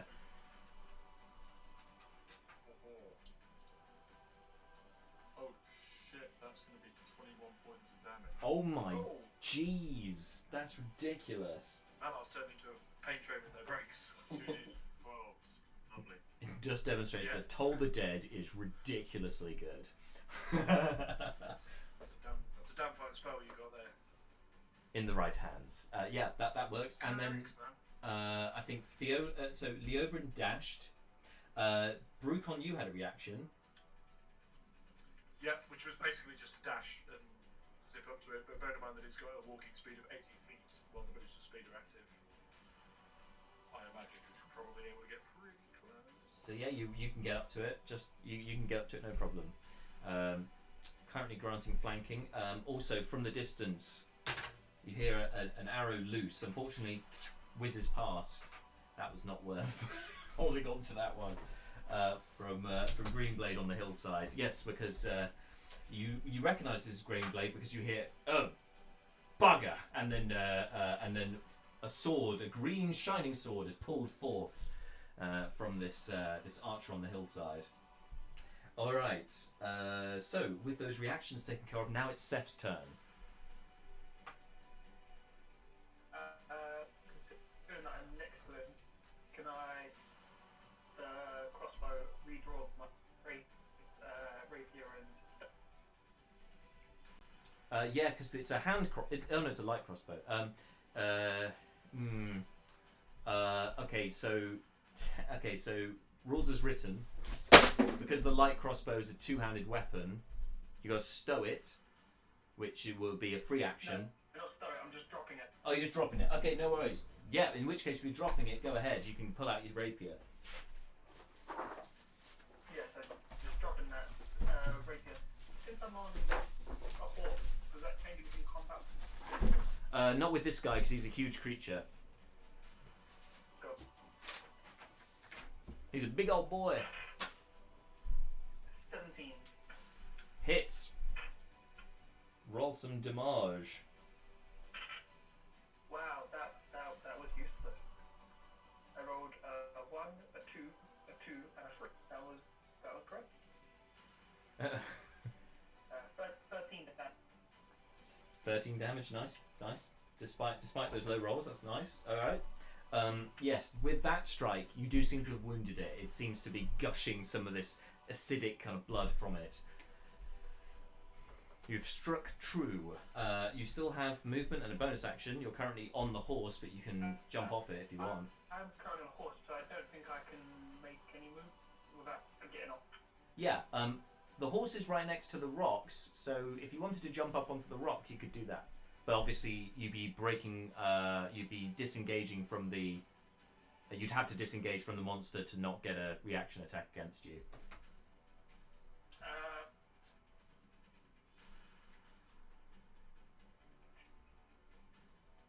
Yeah, I'll get off horse here. I'll try and distract the monster attack away from horse. So I'm going to get off and move on to the thing. But because I attacked it, he doesn't get an attack opportunity. Oh, of course, yes. Because of course you're a swashbuckler. Yeah, no problem.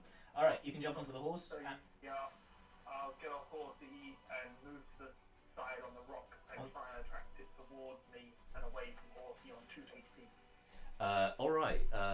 So you can like start whooping and hollering to try and get its attention. That's fine. I won't make you roll for that because you've already kind of used your action this turn, so we're good. All right. Next up, Malar. Yeah. How far am I nearly arrived at Anke? You are 25 feet from the Ankeg and 15, and about the same from the rock.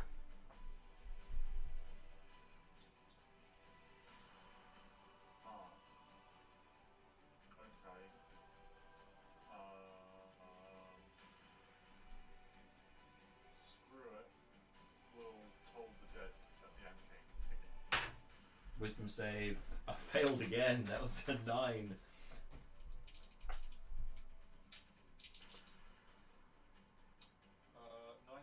points of necrotic damage. Oh my god. 19 points of damage. Oh, it is looking ropey with that as the bell tolls its demise. It's still just about clinging on to life, but that... Oh boy. Do you want to move? I would like to move into a position, if possible, to flank this Ankeg with Seth. To flank the Ankeg. Okay. Or if Brucon is... I don't know if Brucon's over. Brucon is currently flanking it, yeah.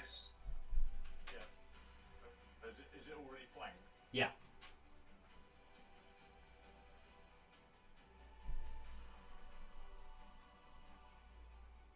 I think that was a yes. Oh, okay. Then Malar will just move up towards the rock. Okay. 5, 15. The rock, by the way, got steep edges. Is it vertical? Like So it's smooth like a pebble. It's about 5 feet. It's about 5 feet in height. So it would take you double movement to clamber over it. But you've moved up to it. You're just off of it at this time. Okay, great. Leo Bryn. Yes. I was next to Mala, wasn't Yeah. I? Cool. I will keep heading for the rocks, which are 25 feet, so I can get to them. 15, 20. Yeah, you can get about 5 feet away from the rocks because you were slightly further away than Mala was. Okay. Well, I'll turn around and fire an Eldritch Blast at the. Okay. Yeah, do it. 12. Misses, unfortunately. Yeah. Or it absorbs the damage, doesn't seem to have any effect on it, withstands the forceful blow. Alright. Okay, over to Fleeting Look.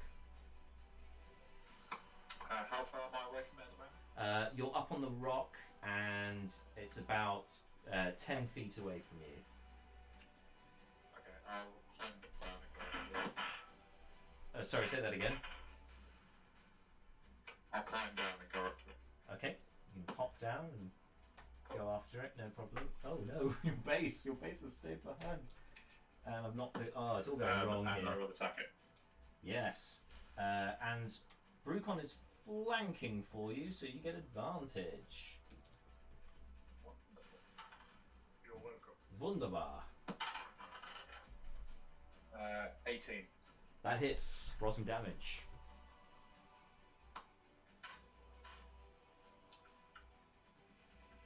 So 9. 9 points of damage. Oh yes, it is at death's door now. Staggers as you connect with the hammer with fair storm. Sparks fly, but it's barely clinging on to life. Anything else you want to do? No, that's it. No. Cool.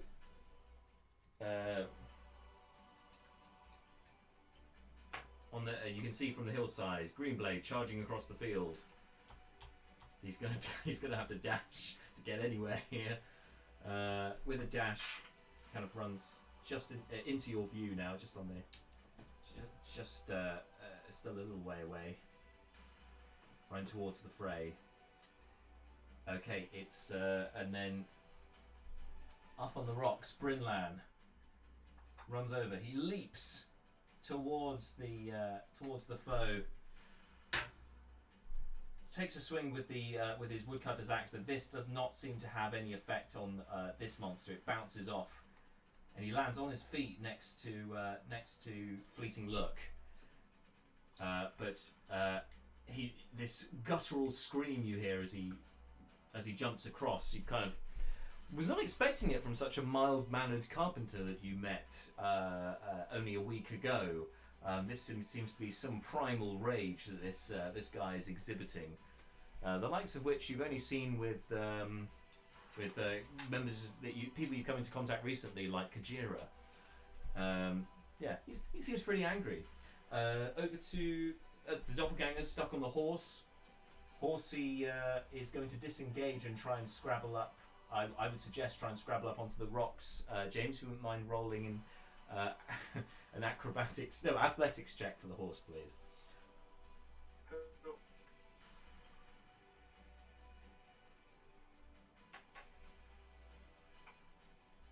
You got the 16 on the. Yeah, 16 on the dice. I'm sure that'll be fine to clamber. It leaps up onto the rocks. No! Up on there, feeling pretty safe with Doppelganger. Amazing. There's a horse on a rock. It could be a marvellous statue one day, but not today. Top of the order then, over to Brucon. Brucon's going to go hog wild on this thing. He's not going to put another key point because it's looking. It's looking, yeah. He is going to. He's going to deploy his very particular set of skills. So purple dice will be sword. Advantage for these. Flank. Or Yes, no? yes, flanking from Fleeting, yes. Okay. Okay, we'll roll them separately then. So first roll will be short swords. So that's a 20, not a natural 20. That hits. That hits. Do you want to? Just follow up. Is at 19. Okay, they both hit. Roll some damage, please. Splendid. So this will be plus 8. So that would be 14 points of damage. All right. Describe to us how you smite your foe. So Brokon will bring his short sword around him. He'll pick a leg, which has currently got a load-bearing leg on that side. He'll bring the short sword around in a flat arc, sever the leg, with the intention being that it causes it to sort of stumble and dip a bit on that side. As it does, he'll follow up the chop with a roll to bring him round to the front, and then Shoryuken dragon uppercut straight through its face. And yeah, with that, as you cut it through its leg and roll over, you hear it, and it's then cut short as you embed your sword straight up into its chops, and just stops short, silent, flummoxes to the ground. This huge insectoid now lying quiet on the ground below you. Well done, everyone. You have managed to defeat the mama of all of those beings, and quiet returns momentarily to the plain. You can see Brinland is panting and upset. Go ahead. Brokon looks around and says, "Conference up on the rock, gentlemen." Quite. I go and comfort Horsey and make sure he's okay. Very good. You can make an animal handling check.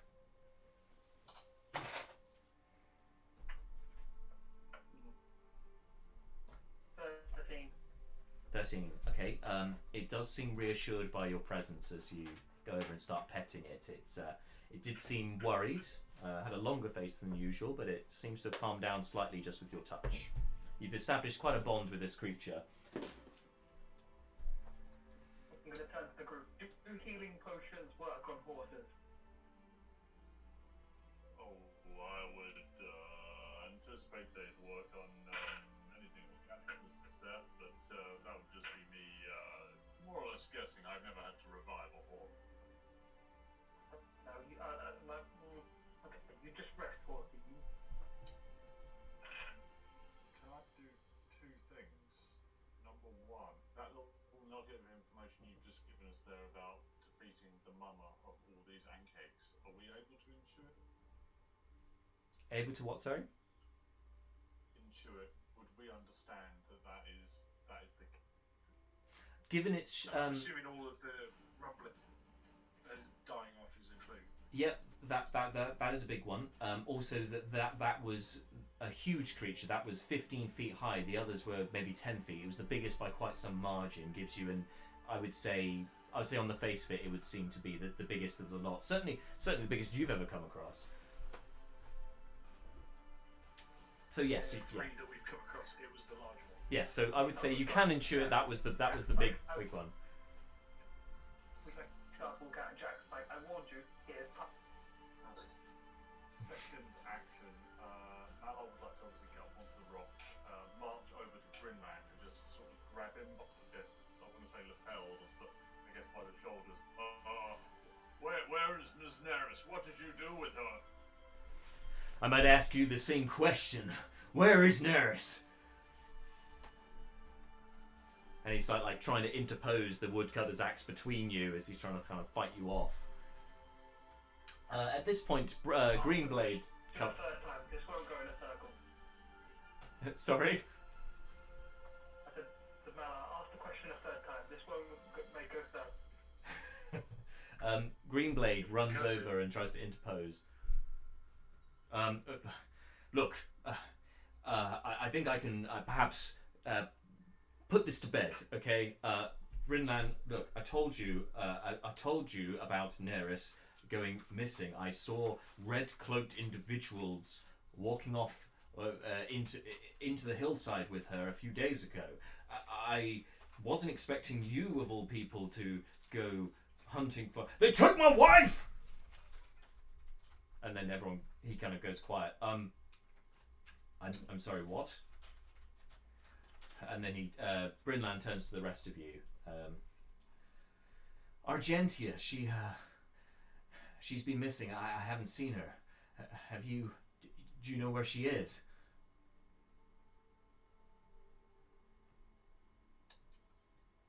Do we? Kind of. You don't particularly know where she... You don't know where she is, necessarily, but you do, you do have a doppelganger with you. And actually, almost in response to this, the doppelganger kind of goes, oh, hey, and then changes form to Argentia. Were you looking for me? And you see Brynland is... Why do you want us to kill you, sir?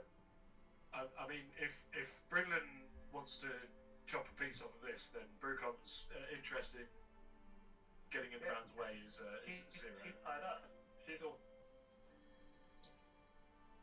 Brynland looks really angry and like, you! What have you done with my wife? Is that what sort of doppelganger? To the doppelganger, yeah. I mean, to the person who currently looks like his wife.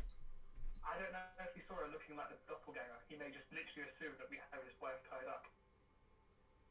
Very good point, but no, it did change form in front of him, so he's aware of something going on here, and it then changes again to Naeris, his form this time.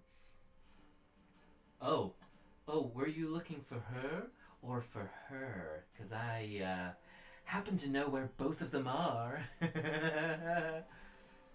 Brynland's beside himself. You can see the tears dripping down his face, and the rage. His face is red with rage and contorting.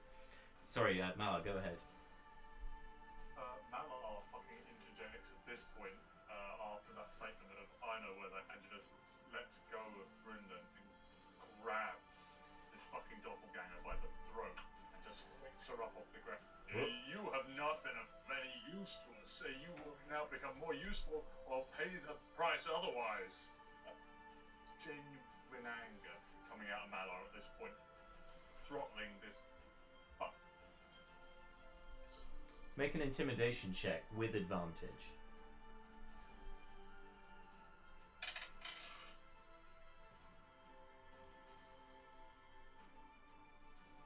With advantage, remember? Oh, yeah, no, it's 7. 7. Oh, buddy.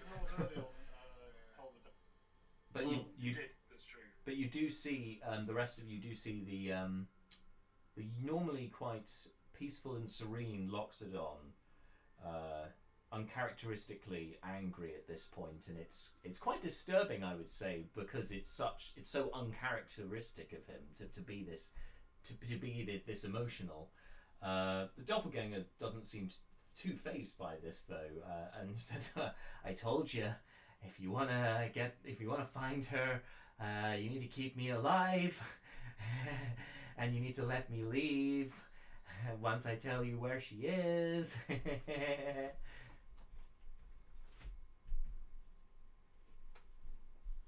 the chances of her getting out of this alive anymore are really, really getting low. Oh, that's funny. And it changes form to look like Seth and goes, "I thought you offered me a job." Oh, there's 0 now. Yeah, it wasn't a blank check. Brucon, by the way, just to know, Brucon clicks his heels to deactivate the boots of speed. Yeah, good call. Being ridiculously fast doesn't seem like a particularly useful thing right now. He also turns to Greenblade and says, "Oh, Master Greenblade, very happy to have found you, and thanks for the help. No problem, Mr. I'm Brucon. hoping you've got the solution to this little problem here. The woman we're looking for is we've made contact via sending, and she. Oh yes, the spell that the migraine. Shade Creep did. Yes. Yeah, exactly. Yes, and as far as we can tell, she's been captured captured by the red mages, being held in a dwarven abode or camp of some kind, somewhere in this sort of area. My recollection is that you know these hills exceedingly well. Are there any cave complexes or similar sort of encampments that you're aware of?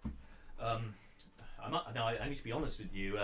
Really, the Half-Light Forest is really my domain, but I only ventured this way following Naeris and her and these folks that are alongside her. These red cloaked individuals. I followed them for a few hours through the hills here. I didn't get this far. They seem to meander off in a direction, and I thought I'd better come back and inform. Well, you guys weren't here, but I informed her uncle as to what had been going on, and he took off straight away. So, well, as you've seen, I've been trying to catch up with you, Brynman, for quite some time. But where did you go? Would you not see those insects? I fell afoul of those, and I got dragged underground. I think it's my anger that's kept me alive up until this point. yes, thank you, DK. It is Jack time. It's been a little while for Jack time.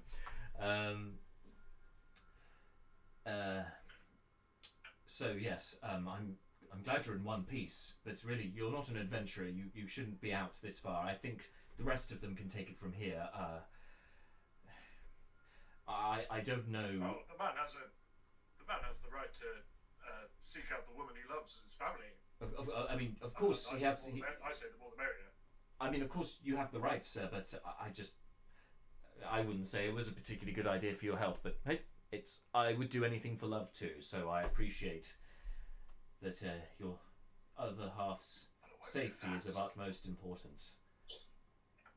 And he kind of gives a knowing look to Malar, kind of nodding to you, sort of thanking you in a gesture for your delivering letter for him before.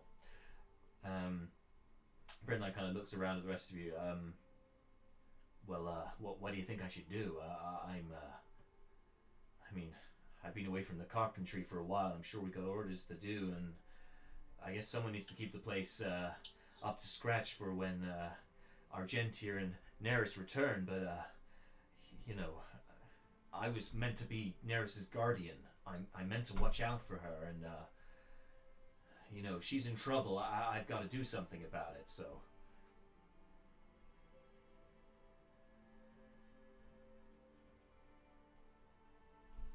Any thoughts? These are extenuating circumstances. Anybody could have fallen foul to this. I mean, the Doppelganger. You are more than welcome to head in with us in an attempt to retrieve Ms. Naeris and your wife. However, I'm not aware of your constitution, and if you feel that you would be more of a hindrance than a harm, we will take it as no slight if we head in by ourselves and do what we need to.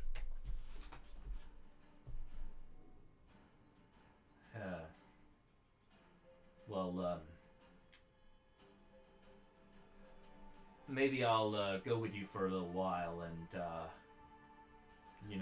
I guess I could lurk in the back, try and keep out of your way, but also be there ready in case you need me.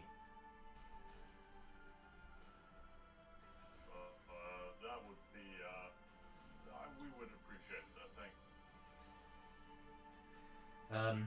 Right, now, about the whereabouts of our lost loved ones, and Greenblade turns his green blade onto the Doppelganger, extending his arm forward towards it. You better tell us where it is, where they are right now, or I'll be forced to use deadly force.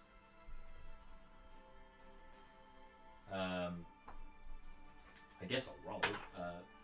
Alright. The doppelganger just kind of looks at him and then just looks at the rest of you. So, who is this guy? Anyone? Nobody. I thought so. Alright. Well, the offer still stands, everyone. If you kill me, you're not gonna find where she is. Or they are, says to Brendan.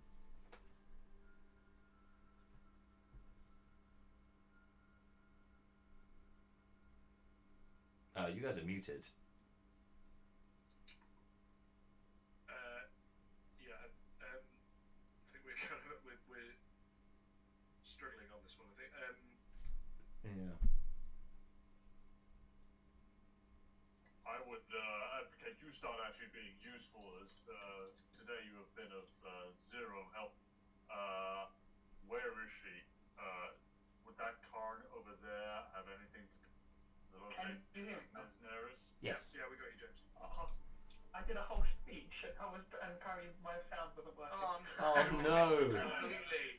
Oh no! Summarize it. Should we try it again? Do you want to do it now? No. Oh. Mala was speaking. All right. So Mala said this. Said well, and in response, the doppelganger kind of turns to Mala and changed back into Naeris' form and says, "I'd have been a hell of a lot more useful if you'd let me off the damn horse and untied me." No, you can tell us the direction to go without needing to be unshackled. Well, I won't tell you any more unless you unshackle me. I'm gonna walk over with holding my dagger in hand, and I'm gonna say, "We've asked you this 10 times. This isn't a discussion anymore. Here's what's going to happen. You're gonna stay on the horse tied up. You're gonna show us the way there. You're gonna wait until we come out with Naeris." Make a persuasion check. Before that, until we take our chance. Oh no, James's video is frozen and we can't hear you on the audio. Oh no. I think we've still got audio. He's rolling. Oh no, he's back. Here we go. Did you hear it? Yeah, did you hear that? Did you hear the result? No, we didn't hear the result. What result? You make a persuasion check. Okay. Can I use my inspiration? Sure.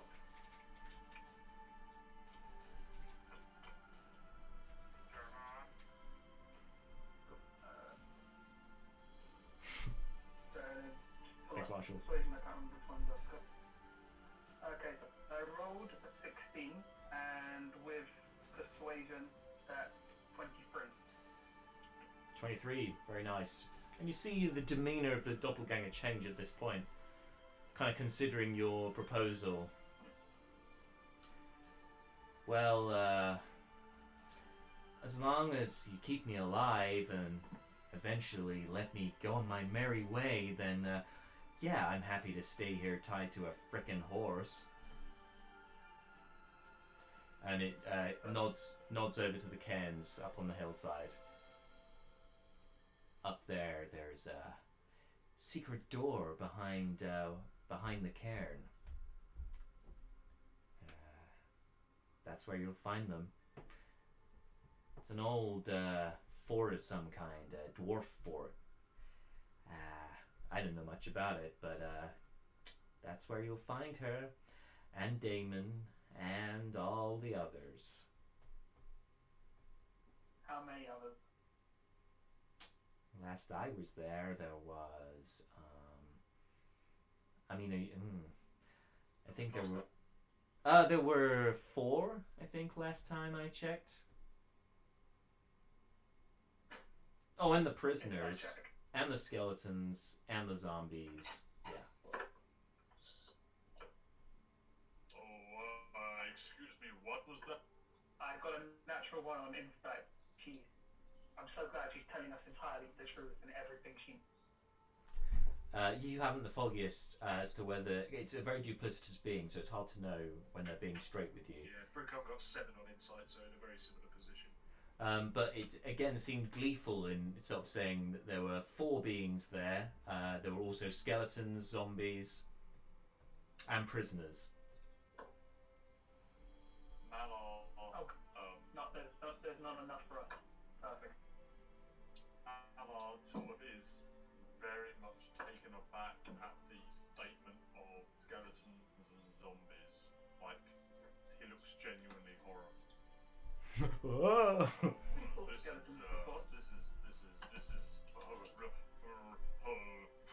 He's very close. Yeah, Before? For what before? skeletons. We fought them before.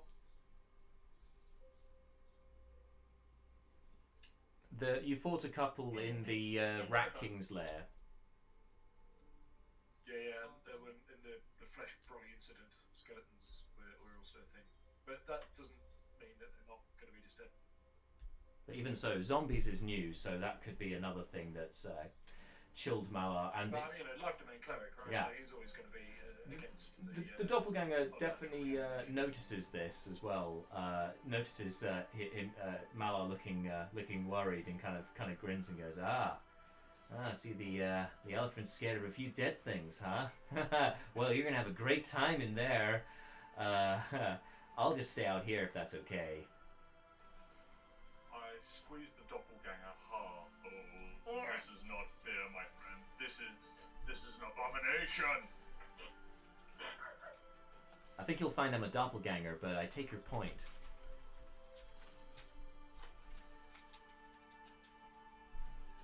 She's told us where to go. Let's move. Agreed. I believe we're safe for now. I don't hear any more tremors on the ground. Who's hurt? No tremors. Brucon took very mild hit. Leoberin, as per, is Squishy boy. How are you, Leo?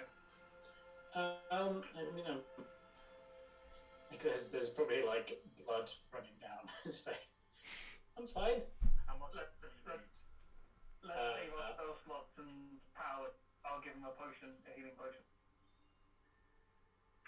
Well, the thing is, you can heal him when he goes down, and you'll probably give him more health. Yep. He's got 6 would heal him to full. Can we just get you like a personal grave domain cleric so that when you go down, it just heals you from that? My grave domain cleric died. You do have a life cleric though, who can do basically the same thing. Yeah, that's a reference to Jackson. Okay. If no one needs healing, let's go. So you guys, you start heading towards the hill. You head across the rest of the plains undisturbed before reaching the hillside and make the ascent up. And now we just pull out something else. Where is it? There it is.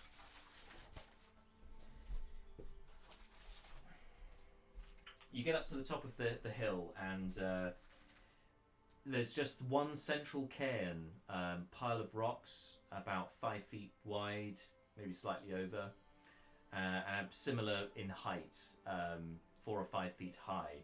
It's the only thing that's remarkable about this otherwise unremarkable hillside.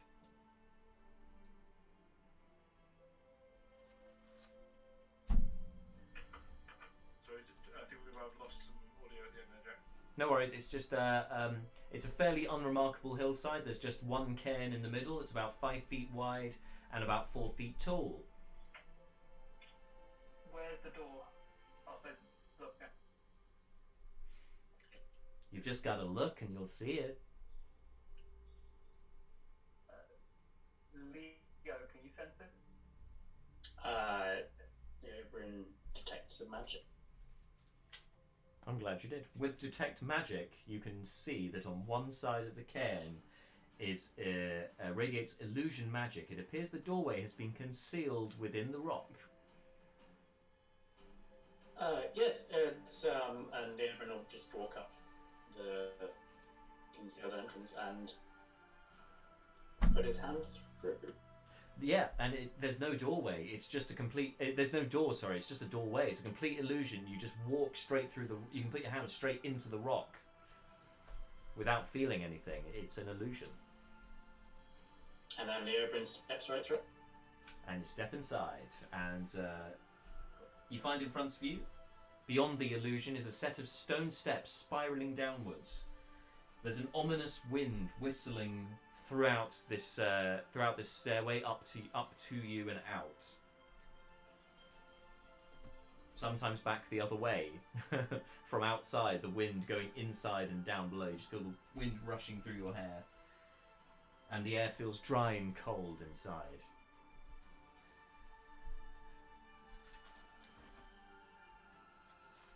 I think I missed the last bit of that. The air feels dry and cold, and wind whistles through throughout the staircase you can see in front of you. There's... I sort of lean back out through the illusion. There's nothing here at the moment, just continuing.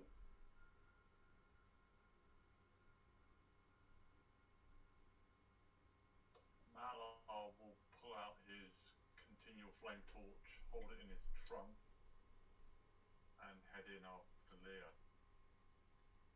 You head inside, and same thing, go straight through the rock. As well.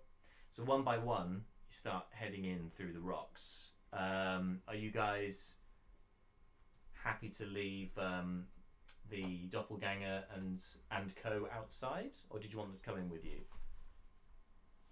Definitely don't want the Doppelganger to come in. That seems fair.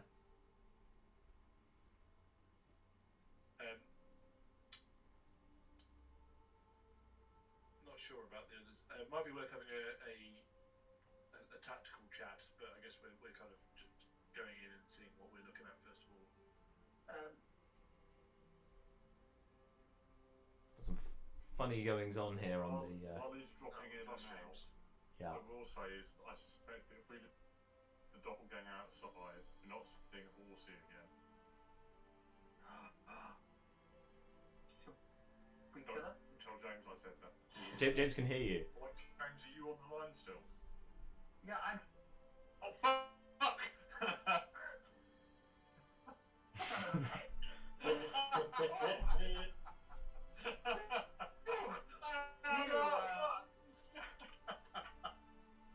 Oh God, we keep losing James. Okay. All right.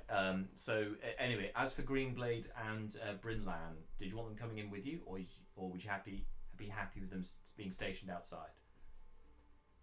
He can We watch probably the want someone- Doppelganger and the horse. Yeah, we probably want someone guarding the rear. Yeah. They hold the this is our fallback position. Right. So we'll trust him to watch the tied up Doppelganger and take care of Horsey. Greenblade just kind of nods at you. You all. That's very well. I will make sure that this abomination does not leave my sight. Fixing his gaze on the Doppelganger, who just goes. Ew. Brindland, meanwhile, looks agitated and says, "It's all the same. I'd at least like to come down these stairs. You say. I can make sure that if there is a problem, I can pass word up to Greenblade. No good if the rest of you are further in and we're just up top. We won't be able to hear you." That's fine. How close is it to night time? Nowhere near. You're. It's like 2 o'clock at the moment. You've got a little while yet. So, says Greenblade, if we're not back by nightfall from down here with her, take the horse back down to get help and kill the Doppelganger. With pleasure. Should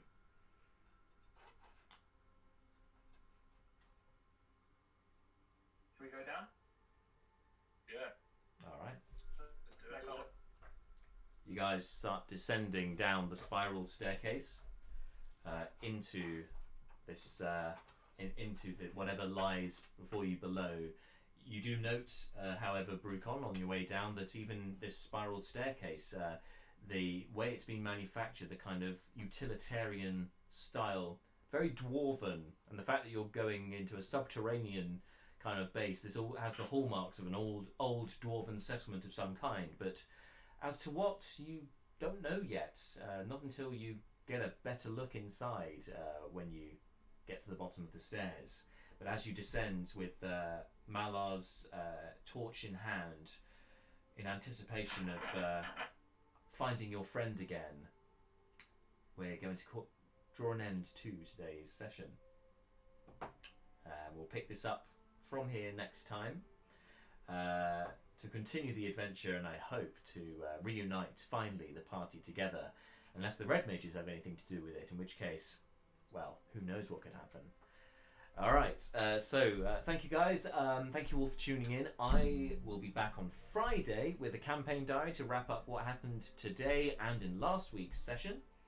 And we will all be back next Monday to continue the adventure. And we should have another exciting announcement next week, so keep tuned out for that. And of course, if you're not following us already on social media and elsewhere, please do so. It's at slice&d6. Thank you all for joining in. Come and join in the fun on our Discord during the week as well. As you can see, the details in the corner. Thank you all once again for tuning in. And until next time, stay safe. Bye. See you again. Bye. Take care.